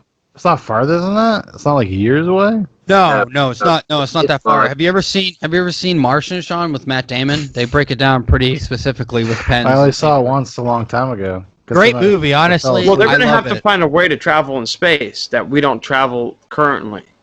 So Yes. Mike, I think Yeah. in that way to travel in space, it may wind up being digitally, where they take Ooh. your consciousness Oh, Solomon dropping truth bombs. And they send it to another planet, and that inhabits a body.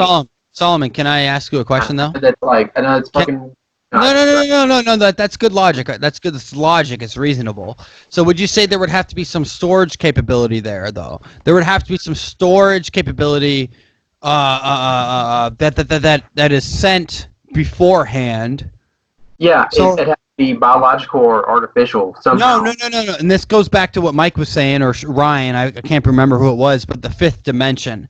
Because this goes back to Blade Runner. No, because if we're talking. If we're talking dimensionally, right? If the third dimension is the realm we live in, but the fourth dimension, according to string theory, and everything kind of folds in on itself, multiple dimensions, multiple universes. We could multiply exist in different places at one time. So maybe what you're talking about is if we can create some ability to send a storage center with multiple people, multiple mentalities to create a new entire specific race, and then when it lands there, the embryo that we've stored there, which is really all these abortions are about, maybe all these abortions are about taking these fucking fetuses. Honestly, I have a much simpler solution. Well, even still. So even if we're still going to have to find a different way to travel, because we can see fucking light years into outer space. By the time this happens, we'll be able to upload ourselves into a database, and it could live for forever, and it's going to be sent into space until it reaches its destination. But Ryan, that could literally be like a century. Yeah, that's how it's going to happen. Yeah, I'm telling you. It might be. It's not going to happen in our lifetime. I think so. We're going to have to find a way to fucking travel at the speed of light and fucking transfer our bodies. It's not going to happen in our lifetime. Where it's established colony. Well, according to Bob Lazar, we might already have the technology. Based on Mercury as the fuel source. And okay, Mike, I mean, this is completely hypothetical. So there's one or two ways that this thing could go. Either your consciousness would be transferred digitally, indefinitely through outer space. The downside of that is that you wouldn't have the maturity of your aging body in that consciousness. So you right now could be transferred to outer space. The downside is like your life would go on, but that consciousness would go on somewhere else without you, without the experiences that you're feeling right now. The flip side of that is like, cool, maybe it could develop into like a better program. So is what you're saying is once we reach the destination, the mind that I have right now would be in like a 60-year-old body? No. The mind that you have right now would exist in another body that may not be 60 years old. It may be like a fucking teenager. But what it wouldn't have is the experiences past today. So the maturity and the wisdom that you've gained past this moment, it wouldn't have those. Right. So, I understand that. It's just your consciousness would be. So in a way, you would be God, and this consciousness. Dude, listen. I don't know about that, but I think they're gonna have to find a way to find like a loophole or a black hole to get into. This is the most fucking transport. This is the most uneducated, just fucking random fucking conversation. It's great. But listen, really, it's not uneducated. It's not random. And that's kind of the thing at the moment. I know we laugh at it, but to think of something is to essentially create something. Yeah, no, I think about it all the time. Which is why I think there's an afterlife. Which is how there's musicians in this world. Were you just racist? Did you say afro-life? Afterlife. After afro-life. No, man, I agree with you. I think about outer space all the fucking time. I think about, so if aliens are visiting us and they're living on a planet that's sustainable, let's say, so they have a way to travel. They have a fucking way to travel here. We don't understand the context of how they travel. Listen. Yeah, but we don't know how we also don't know how old their species is. Yeah. No. So we need to know how they fucking travel. If we get their technology, we can fucking travel because aliens are fucking true.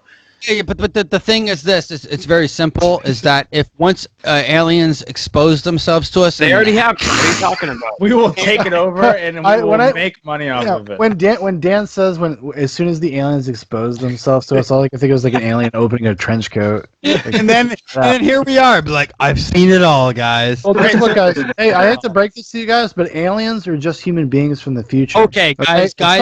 At some point, aliens, or we as a species, are going to get so far into the universe, we're going to get to a place where time and space no longer matter. And I have a question. There's going to be omnipotence. We're basically going to become gods. Okay? Shut the fuck up. I have a question. Now, is it going to be this age's human species that discovers the method of transport to other civilizations and colonies on other planets? No. Or is it going to be a futuristic human species that visits us? This species. That's what's happening now. That takes us to that planet. Like, interdimensional pedophiles, man. They're everywhere. Interdimensional pedophiles. They are everywhere. There's something called the monolith, okay? And what it does is it sends out a signal out to Jupiter, okay? Okay. No. It's Ryan. It's absolutely going to be us. This is the beginning of Christopher Columbus all over again. Fuck yeah. I think it's going to be. I think it's going to go, Elon! I think it's going to take a foreign species to visit us, and us taking advantage of that species visiting us and take over that technology. See, this is your white fragility talking. This is your just like we're gonna colonize fucking outer space, and we're gonna steal the tech. Yeah. From these benevolent aliens. Sean, don't act for a second like the human species. Yeah, but who says we would? Who says these star travelers, these people from afar, aren't going to come and be like, we're gifting the? We feel like humanity now has come to the point where we can give you this technology, which is not true. That would not happen. They're like super woke. Well, Sean, I have a question for you. So proud of all the you guys are stupid. What if they actually? You know what's funny? If the aliens were super unwoke and they're like, "Oh, you guys are gay as fuck." John, I have a question for you. What? Do you believe aliens have visited us before? Yes. I have no idea. And it wasn't fucking for you. No, but that's bullshit. If you say I want to hear Scott's answer. Hey, cowboy up and fucking smoke a Marlboro for a second, okay?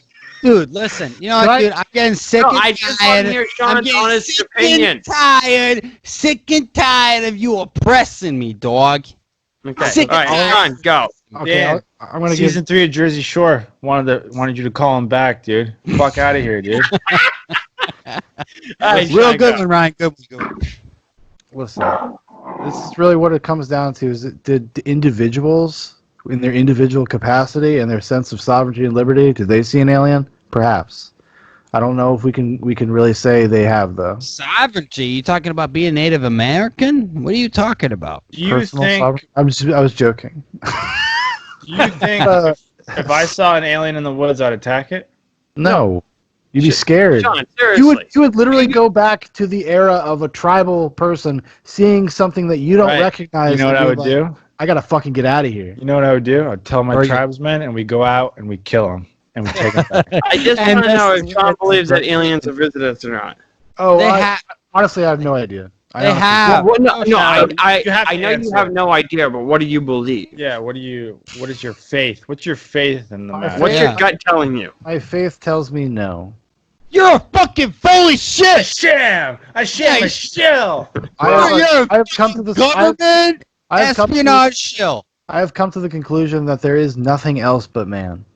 You are fucking garbage. A garbage person. Everybody has been excommunicated from the Zoobox podcast. We will no longer partake in his sense because we only function in nonsense. Dan, I need to send just a character review to Ubisoft so you're in Far Cry 6 as a quest giver. Sean. Yeah. So in a roundabout question in a way, I think that, and it begins with a statement which is totally paradoxical. But anyways, I think that any individual right here, right now, is capable of going back and sort of time traveling to any point in their existence and reliving it, and maybe not changing that, but changing the perspective on that moment and its outcomes. Solomon, have you ever seen The Master? Yeah, I mean, that's just seen The Master, dude? So if a pedophile could go back in time, no, and he's not understand what he's doing is bad, Are you he'd still commit the act? Yes, he would, because it's like heroin to the fucking pedophile. I don't believe. I think if time travel, just specifically about time travel, because you weren't talking about. You're not talking about literal time travel, right, Solomon? You're talking about the power of hindsight, like to reconceptualize something that happened, understand it in a different way. But in a way, when you do that, it is sort of like this transcendental time travel, because that's why. Well, because you can educate. Well, because you can take away a different experience after the fact of actually having experienced it through your ability to like cognitively go back and have hindsight. Like that's a step to that is like I'm saying that like I feel like there is the possibility that you, Sean, or any one of us, Ryan, Michael, or Dan, could seriously ponder our past actions, go back in time and view those past actions, and we wouldn't necessarily be able to change them with the current person doing those actions, but we would be able to influence the psychological outcome of the person. That's called inheritance. I have a question. If you were able to do that and you were able to have it to change the perspective, it's time travel, yes and no. Wouldn't you lose the perspective if you change the perspective of that person because you'd never committed? No, you're not. It's basically taking away two different experiences from one experience. And like that's what I said about like the idea of like it's hindsight. It's like being able to, if you just reflect back on your life and events in your life, you may see them in a different way, or they maybe have more clarity about something that happened or the way you felt about something, and you can re-experience it on an emotional level. I think that's I think that's a therapy. I think that is therapy. It is, dude. You relive your experiences, and you welcome to my fucking world, bro. Welcome to my fucking world. More along the lines of like, hey, I could go back and I could see the events, and I decided to move that can on Dan's background earlier in the video podcast. And I wouldn't say that like my influence could be that great, but I think that like the human consciousness can do that to a degree. It can go back. Oh, I don't think so. You don't think so? If I was in an attic with my dead mother's head cut off, and I took a piano wire and I started floating in the sky. No, I don't think like. No, hold on. I think everyone's being too literal. What you're talking about, Solomon, is if you could be objective and go back in time and move something subtly, it would change. Dan, I want to fucking take those glasses off and stick my cock in your nose. I hate you. What I'm saying is that like you can be objective and do that. It is certainly within the realm of your possibility. Yes, but that comes down to Solomon, sound like a fucking cult leader. Yeah, listen, Solomon is a cult leader. Now listen. What if the only way to become enlightened was for him to come inside of you, male? And I would do it. I would do it. He can come in me all day. And the cum that drips out of the orifice is collected in some sort of a ritual bowl, and it's and you become this infinite being, and that is how Ghislaine Maxwell got her power. That is fucking World of Warcraft. Like World of Warcraft, that's all those players right now. The war clap. The whole world gets the clap. You know what I'm saying? I think if time travel ever is discovered, like literal time travel, through whatever means, then what happened always happened. Like we're already living in the reality of where somebody went back and changed something, or they couldn't change something because they always changed it. Sean, that's so complicated. It's paradoxical. It's just like if Monday morning quarterback, dude. You can't Monday morning quarterback. That's what we try to do. It's just like I don't remember. I know I didn't come up with this concept, but I was. So it was always meant to be, basically. No, it always happened. It always happened. What's that famous story? The butterfly effect, right? You kill a butterfly a million years ago, it has a ripple effect. Fucking dumb. That's the butterfly effect is the exact opposite. No. Although it posits the idea of parallel universes. So like the idea is like if you could actually go back and change something, you're not going to change the reality you came from. You're just going to open a door to a different one. Right, you're changing everything. No, but you're changing. It's just becomes a different reality. It's called string theory. Yeah, Ashton Kutcher, seen the movie. Yeah. The beautiful Kutcher. You'll never get back to the same reality that you came from. No, because you're now you're part of a different timeline. Can I pose as like maybe one of the final things we talk about? Dan, go in your bathroom, turn on the bath, fill it up, drown yourself, and if you wake up in a suit, you knew you were in the right place. Yeah. Thanks, dude. I want to touch on string theory. I really want to touch on string theory before we end this, man. So, if you can conceptualize or live an alternate reality, then my question is like, what really is reality other than like an extension of like what you perceive as your own consciousness? Well, that is true. I mean, well, that is, on an individual level. I feel like that's how people who have mental issues like believe they're superheroes, like Kanye West. He thinks he's invincible.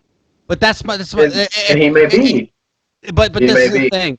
This is the thing. Comes full circle to the entire conversation. Oppression is a state of mind. We're talking like you can truly believe that you are oppressed and you will be oppressed. Dan. Oppression. Okay. Tell that to Jack Johnson, Ryan. I understand. Like oppression can be a state of mind, but an oppression is also something you can experience. Yes, you can experience. But it's up to the individual whether you're up to. Well, Not true. Not true. Does a child know they are impressed or oppressed? Excuse me. Do they truly know until they're told that they have been? I feel like they know there's a negative force. I feel like they can feel that there's a negative force acting against them. No, that's not true. Whether they know or not that it's an oppression. Maybe not. Why is ignorance bliss? Ignorance is bliss from the lack of information. So you can sit there and say, well, take an empty vessel that has nothing within it, and I only play.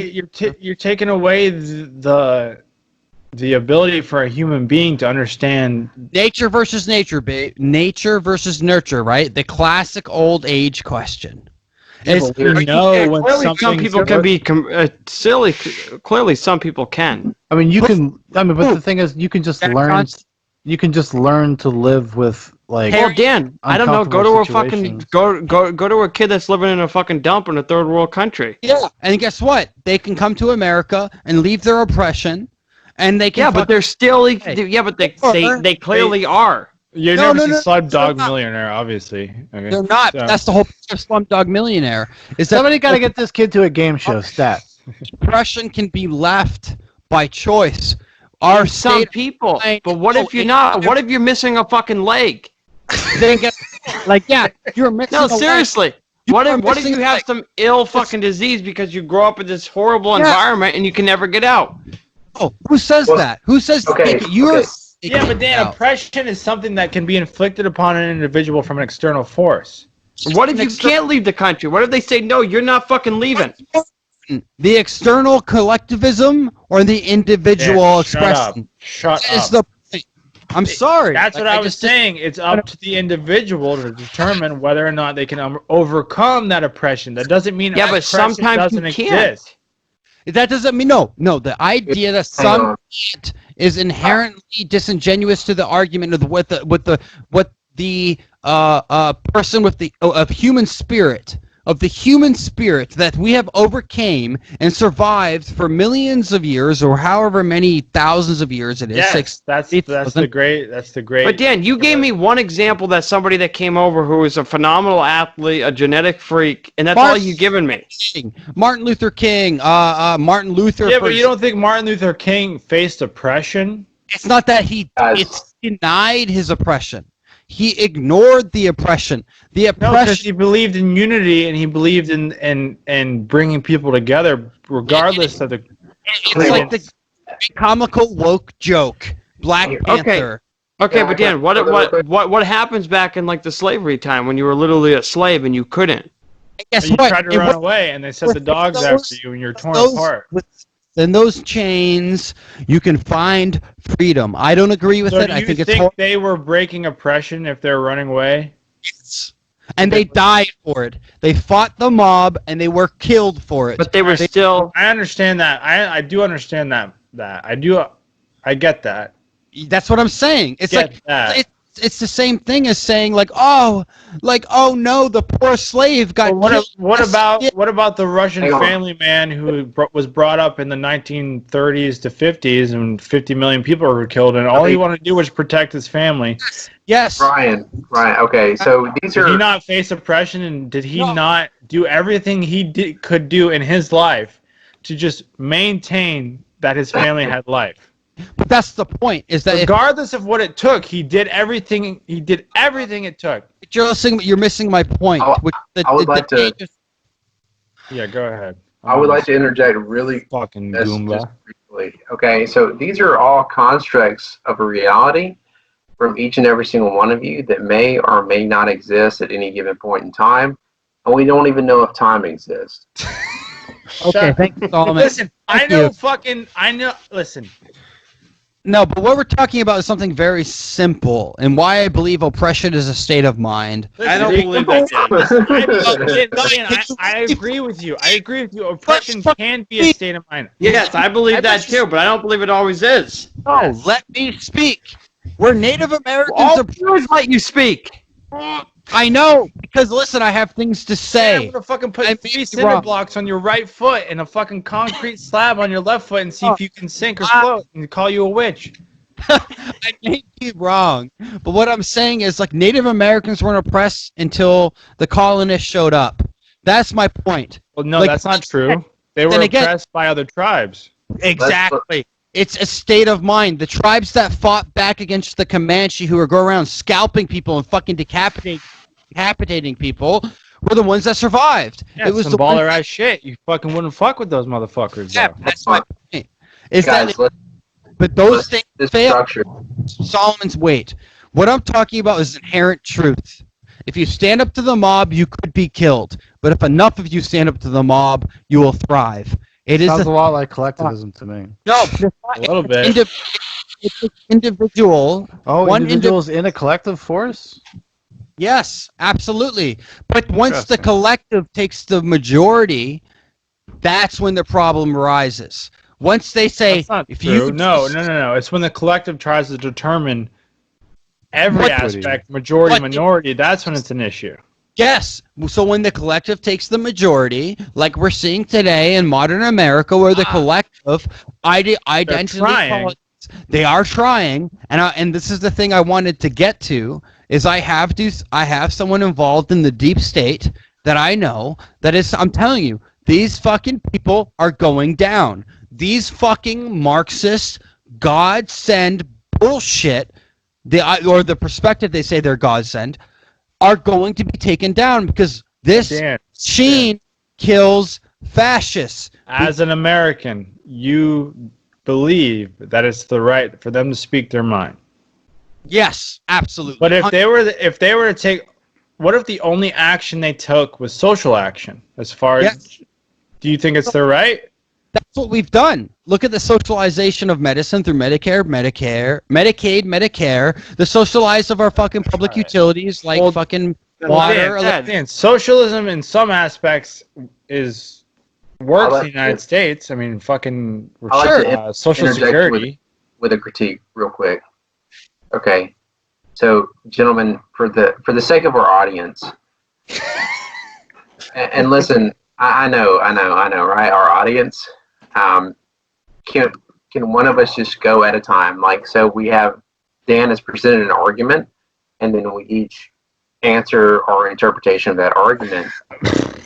Can we do that in a very structured manner? Because for the sake of the audience, what is the context of Dan's?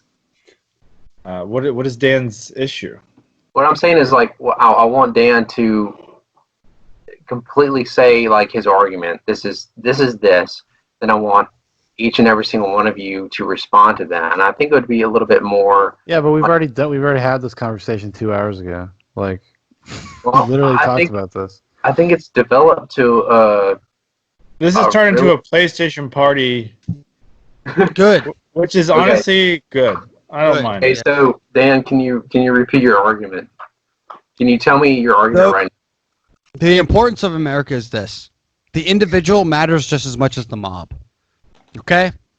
And what we're talking about in a cultural perspective is that the reason we were founded America, North America, as colonists, forget all the, we took over the slaves, we conquered them. And that is the consequence of human interaction. But it's a consequence of the times. Yes, it is a consequence of the times, but human interaction is inevitable. What we're seeing is the ideological perspective. No, what we're seeing today is the ideological perspective of someone invading a country and taking over. They're invading your mind. Okay. They're invading your intellectual space. They're not invading. What I'm really talking about is the individual. Whether you're Nick Cannon, Terry Crews, Jordan Peterson, McInnes, whatever his name is, I can't remember, Alex Jones. Everyone's opinion needs to be validated to the same degree, and everyone needs to be heard if they want. If you choose to, right? It comes down to choice. Well, no. We should. No. Let him finish. Let him finish, and then because what comes down to is that we shouldn't have the state media dictate or the government dictate what we listen to. Is what we've seen.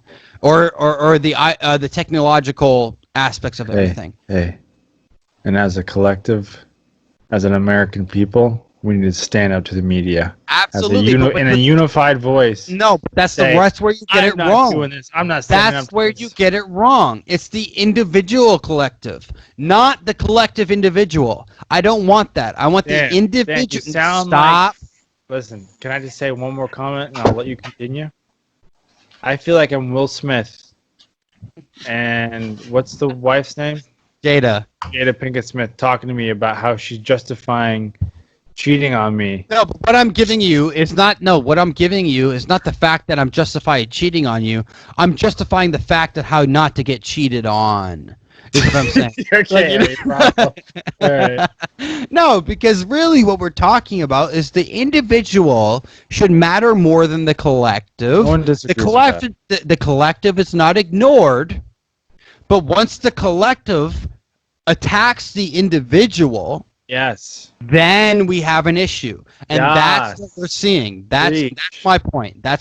I don't think anyone disagrees with you. Okay, but what we're saying is, not we, but me personally, is once my perspective is starting to be skewed and or altered by the collective because I choose to be indoctrinated after a certain point, it's very simply to this. What Trump did, not Trump himself, but the administration through the executive order, decided to say, we don't need a college education to work within our government, which should make people very happy. The FBI has now rolled back the 4-year education system so that you can enter. So that if you have X amount of experience with an X or Y career field, regardless, that you may qualify for certain standards, and you have to pass a standardized test as far as reading and comprehension, like most government jobs, that you should be applicable. Your experience should be heard. And what we've denied is a certain experience in the United States, saying as a collective, okay, what they've wanted to hear for the past 50 years is a collective from the educated, indoctrinated class. Because 1 in 5 sociological professors in the United States are Marxists, which should be concerning. That's 20%. With 90%... It's their right, though. It is their right. But we have to look at the facts, and we have to be able to break that down in a reasonable sense and say, is that why we're seeing that if only educated people are being allowed into our governmental system, that's not going to have reverberating effects because we're only hearing one collective side? And that's the issue with higher education, because it only represents one perspective. So let the individual, which actually goes against everything of which college stands for. It's because it's supposed to broaden your horizons and introduce you to multiple different it's created avenues of perspective. So I understand what you're saying in that sense. Yeah. In education, yes, I understand that. But it's collective, but it sends reverberations much like the butterfly effect it's been 50, 60, 70 years since all this stuff has really started taking root within our education system. When was this, Dan? In the 60s? No, we're really after the Second World War. No, so what we need is a Third World War to crush and squalm and just crush all this, so we can all stand together again as a unified people. We've crossed a certain globalist platform that it's not realistic because now that China is we're not relying on China. Obviously we are, but if every country pulled away from China, they would be meaningless. Yeah, but nobody talks about how everybody's relying on the United States.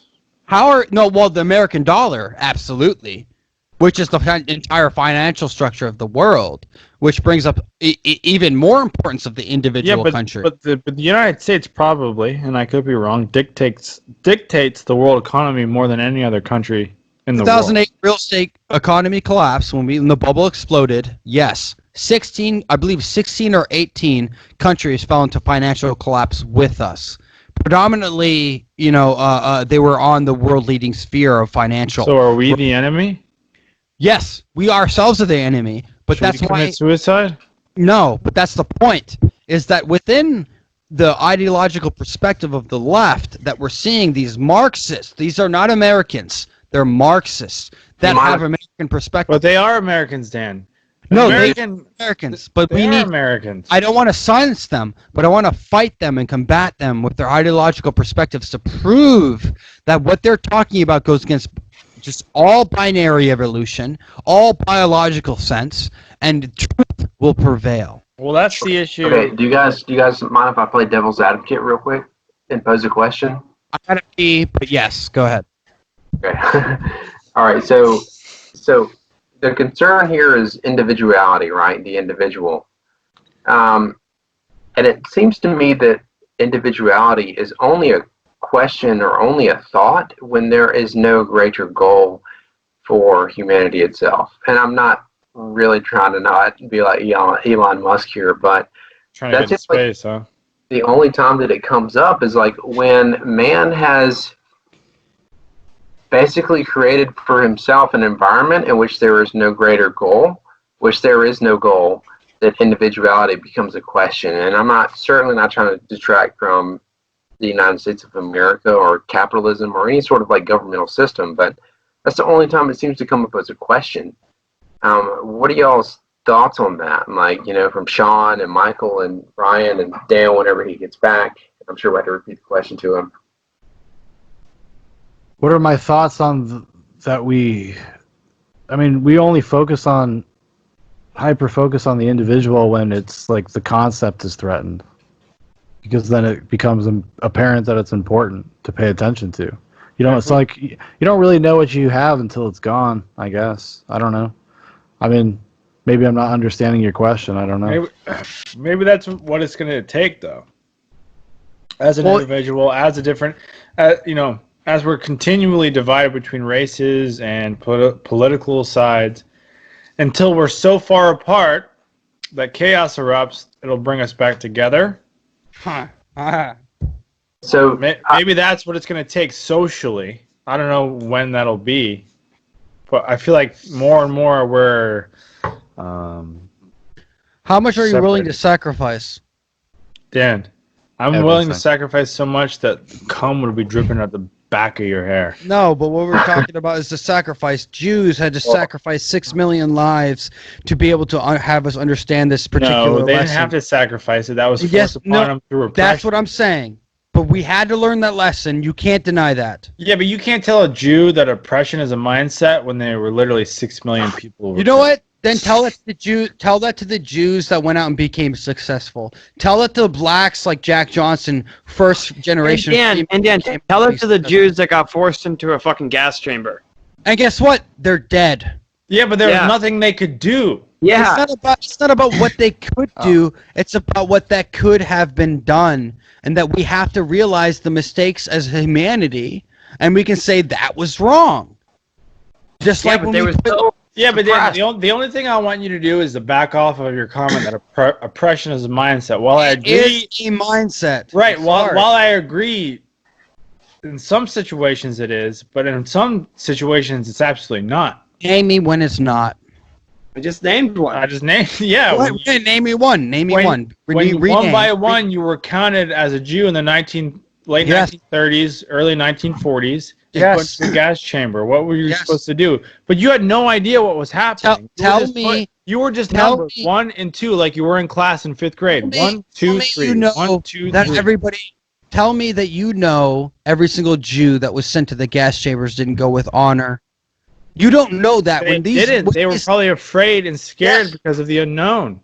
Fear is a consequence of life. But you can't say on the inverse, and it's kind of just this is getting ridiculous. It's not ridiculous. What I'm saying is, like, we have to look at the context of the situation and say some of these men and women that had to be sent to their death wished that they had, within that, they uplifted themselves from oppression, wished that they were free. Yeah, but you're talking about the abstract concept of oppression, but there is a real, actual, tangible thing that you can oppress a person. Like, okay, where does that exist today? Cartel.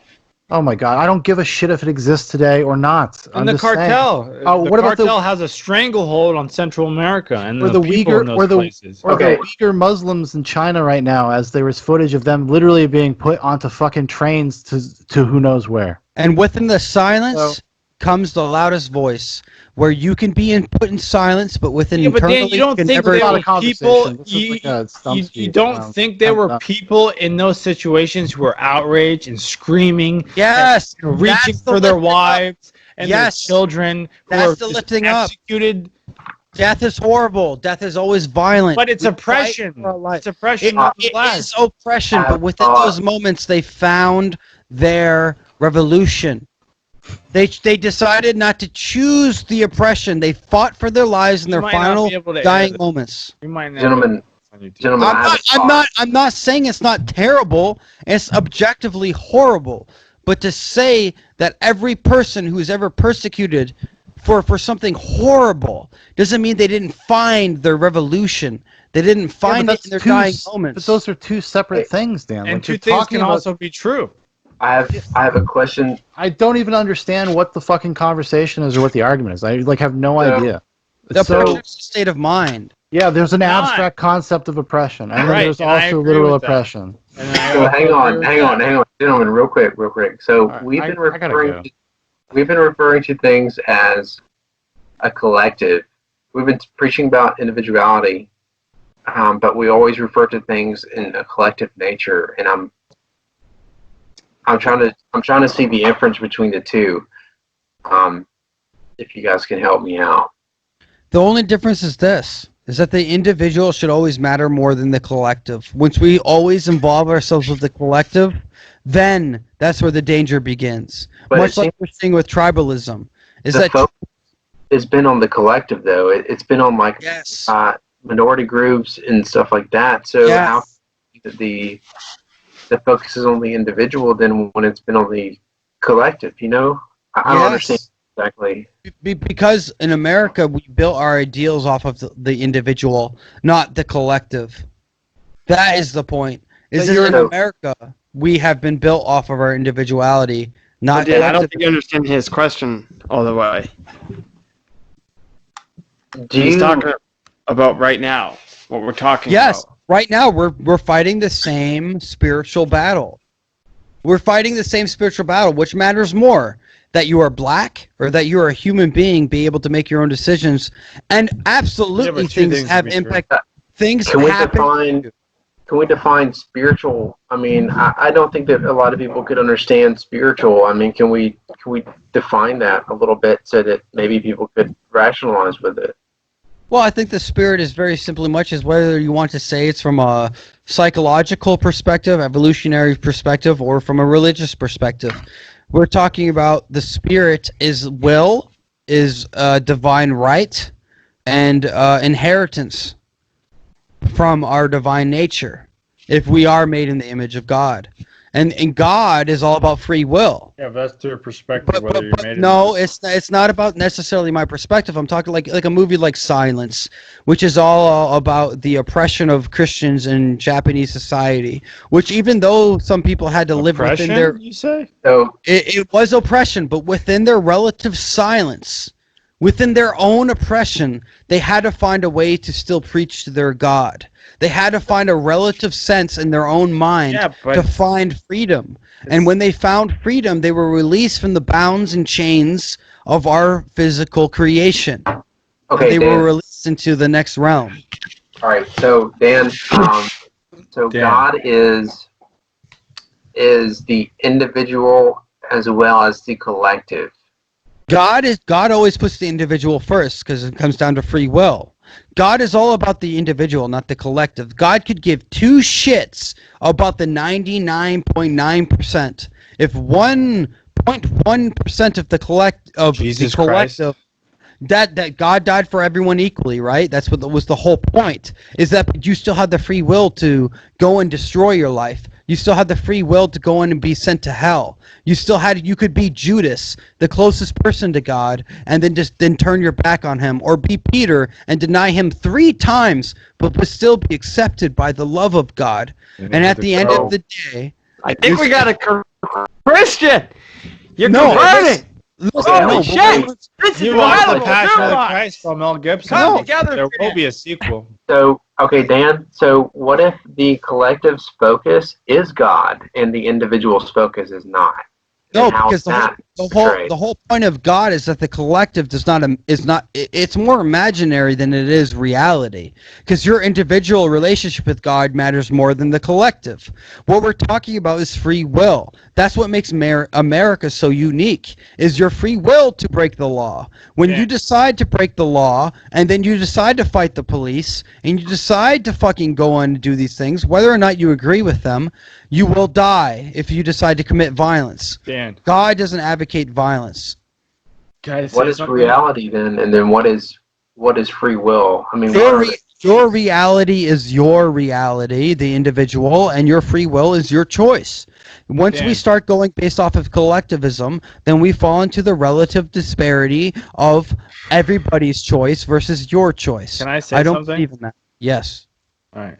I'm about to fucking check you. Like, you're fucking trying to back me down in the paint, and I'm about to check you. Check me. I think you have the intellectual capacity to believe and understand what you're saying, but I don't think you've done the research. Okay, I agree with that. You know what I mean? I don't want to like offend you.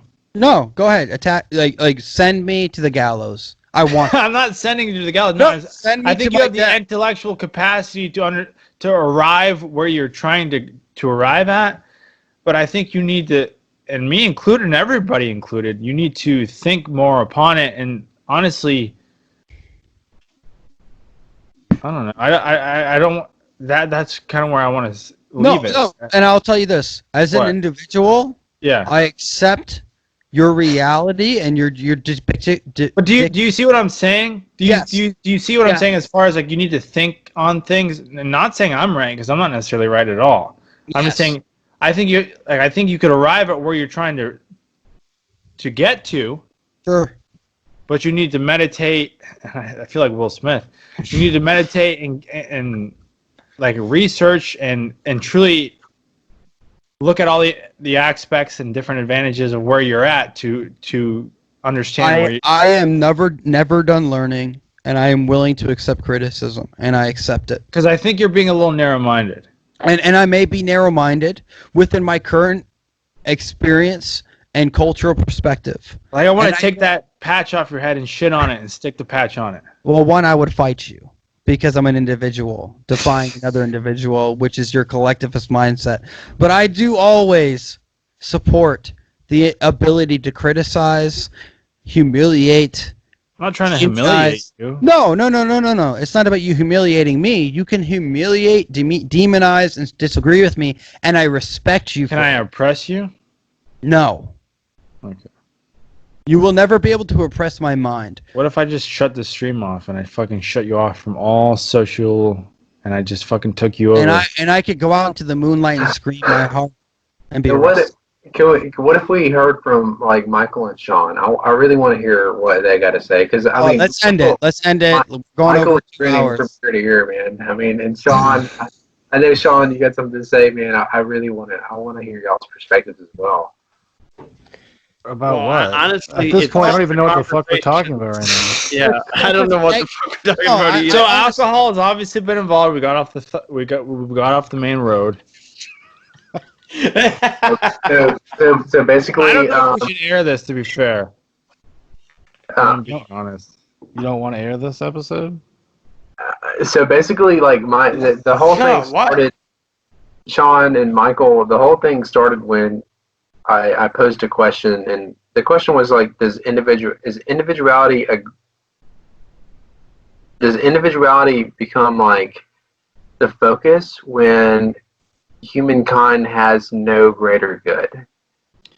No, because I mean, like it's started. But it's through individuals that discover these processes. We're not all like equal. We're not all equally as smart or as thoughtful or whatever. It's individual mindset that allows society as a whole to progress, in my opinion.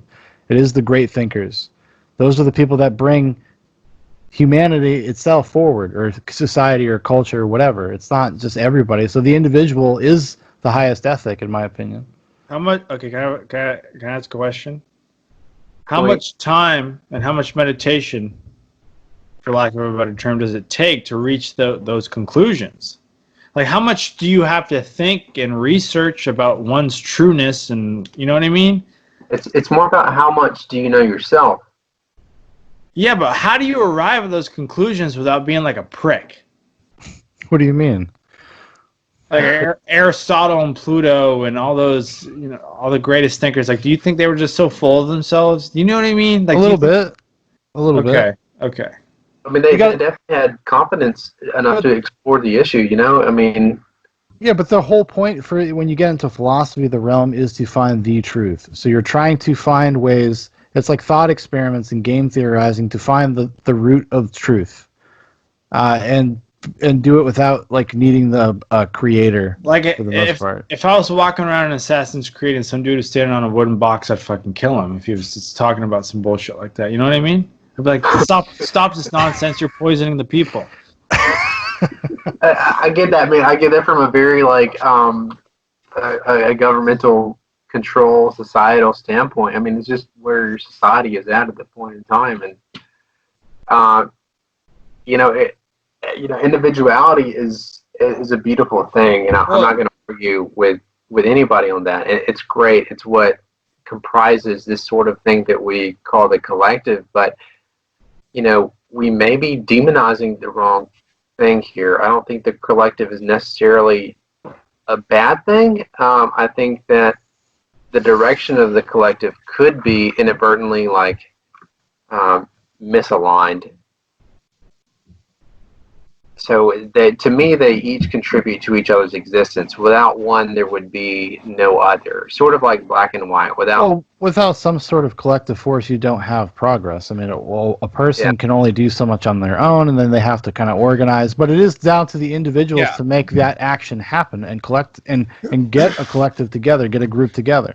Which is why there are figures in American history who stand out. Well, so that is why, at the end of the day, the individual is the thing that makes that work. Like if you don't have that's what Dan is saying. But he's also being fucking weird about it. Well, I think Dan is absolutely correct in what he's saying is that the individual contributes to everything. Sorry. But also we have to give credence 100% to everything and what it represents, and we have to be able to look beyond ourselves to it. Yeah, but who do you give credit to for inventing something? The person that invented it, or the person that works in the factory? I mean, it's not to say that those people aren't important or that those people shouldn't be acknowledged for the work that they do, but they are in that hierarchical system. They are not the most important thing in that. If it wasn't for if it was like an Elon Musk, exactly. Like Elon Musk is the most important part of his business. Right. And driving the things forward. Like he inspires the people that work underneath him. He's gotten a group of people together to work towards a certain goal. You just spoke to my heart right there. They're still an integral part of that. Right, yes, they are. Like I said, you should appreciate and respect that 100%. But they are also individuals with their own skills and own. But they're not recognized. Oftentimes they're not. No, like this. Well, I think in the case of Elon Musk is maybe a little bit different than somebody like, say, the guy who, what's his name, Apple. I have a counter to that. Scott or Steve Jobs. Steve Jobs was like just literally like a guy that would be like, I want this small. Go figure it out. So and then he would take all the credit for it. So you're kind of speaking to me a little bit. I'm not gonna. Sorry. I have a counter to they're not being recognized. Okay. They're not being recognized to the extent that we're aware of their recognition.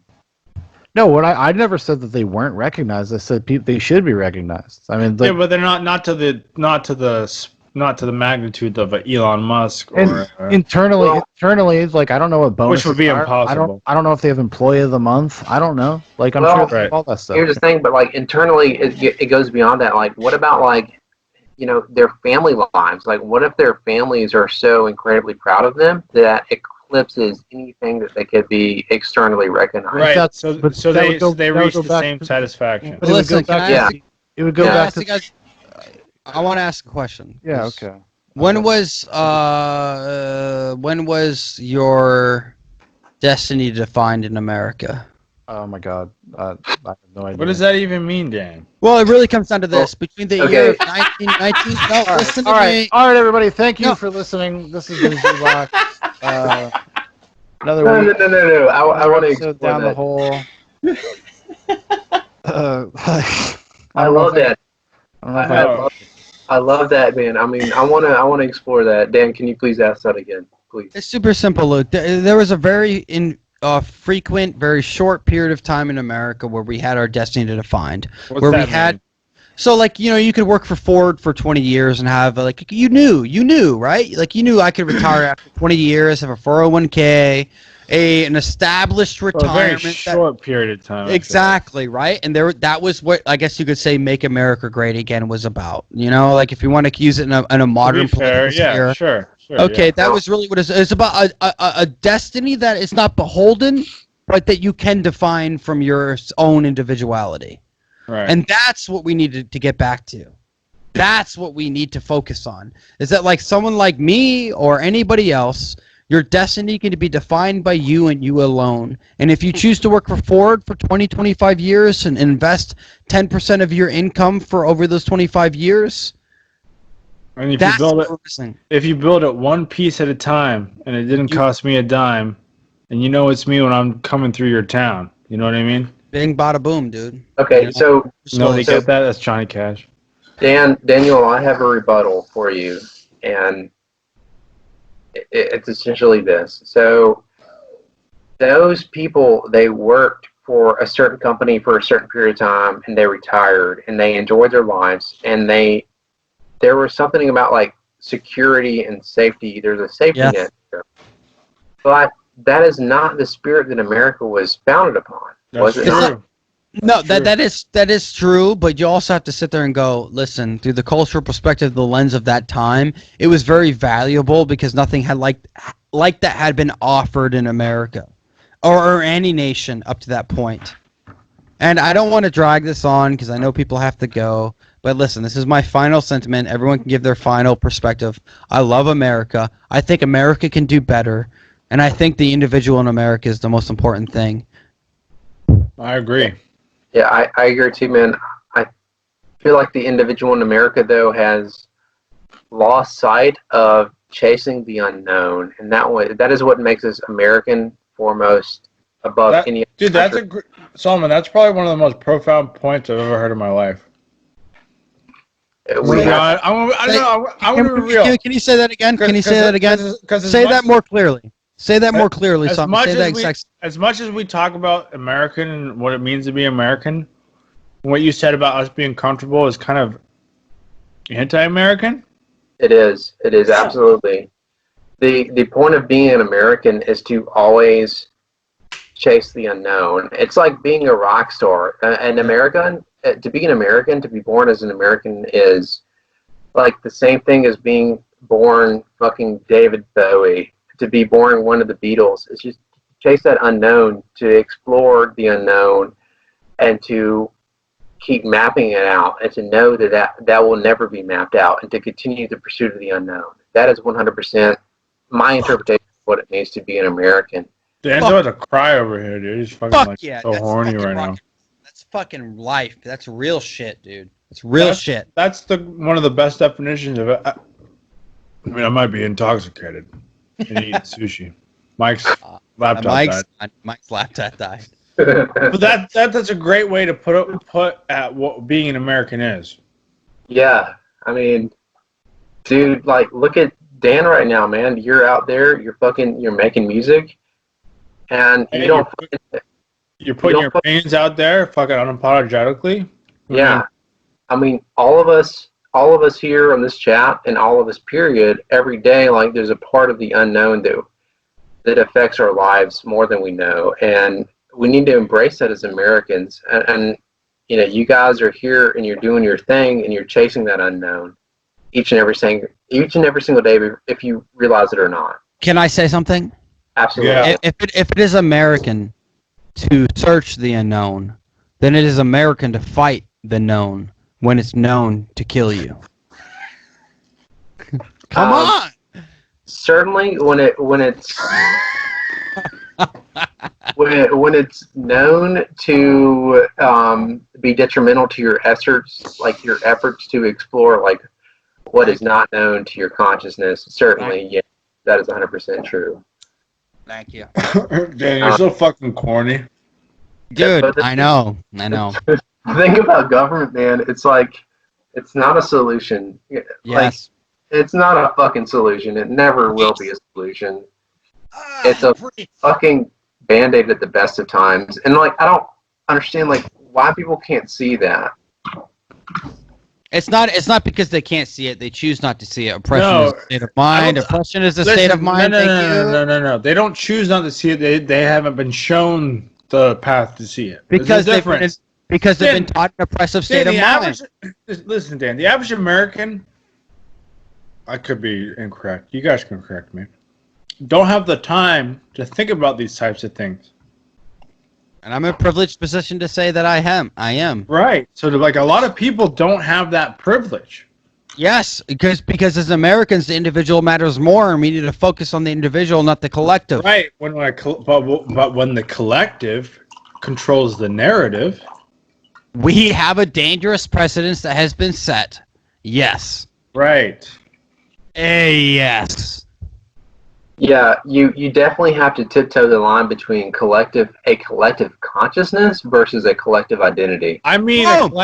Solomon. That's what I'm saying. Power. I mean a collective power. No, power is a fucking myth. It's the only power that is given is what we choose to give. Like it's like money. Yeah, not a lot of people don't have that luxury.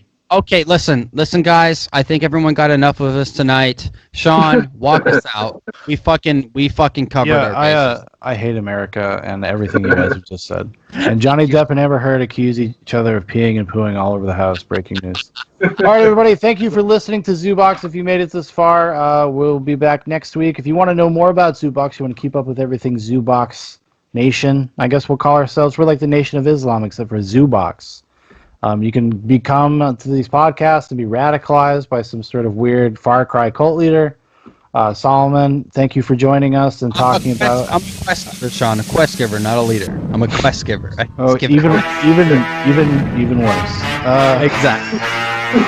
Thank you for coming and talking about consciousness and outer space, Brian. I'm glad. Thank you for showing up, and we'll talk to everybody next week. Zoobox out.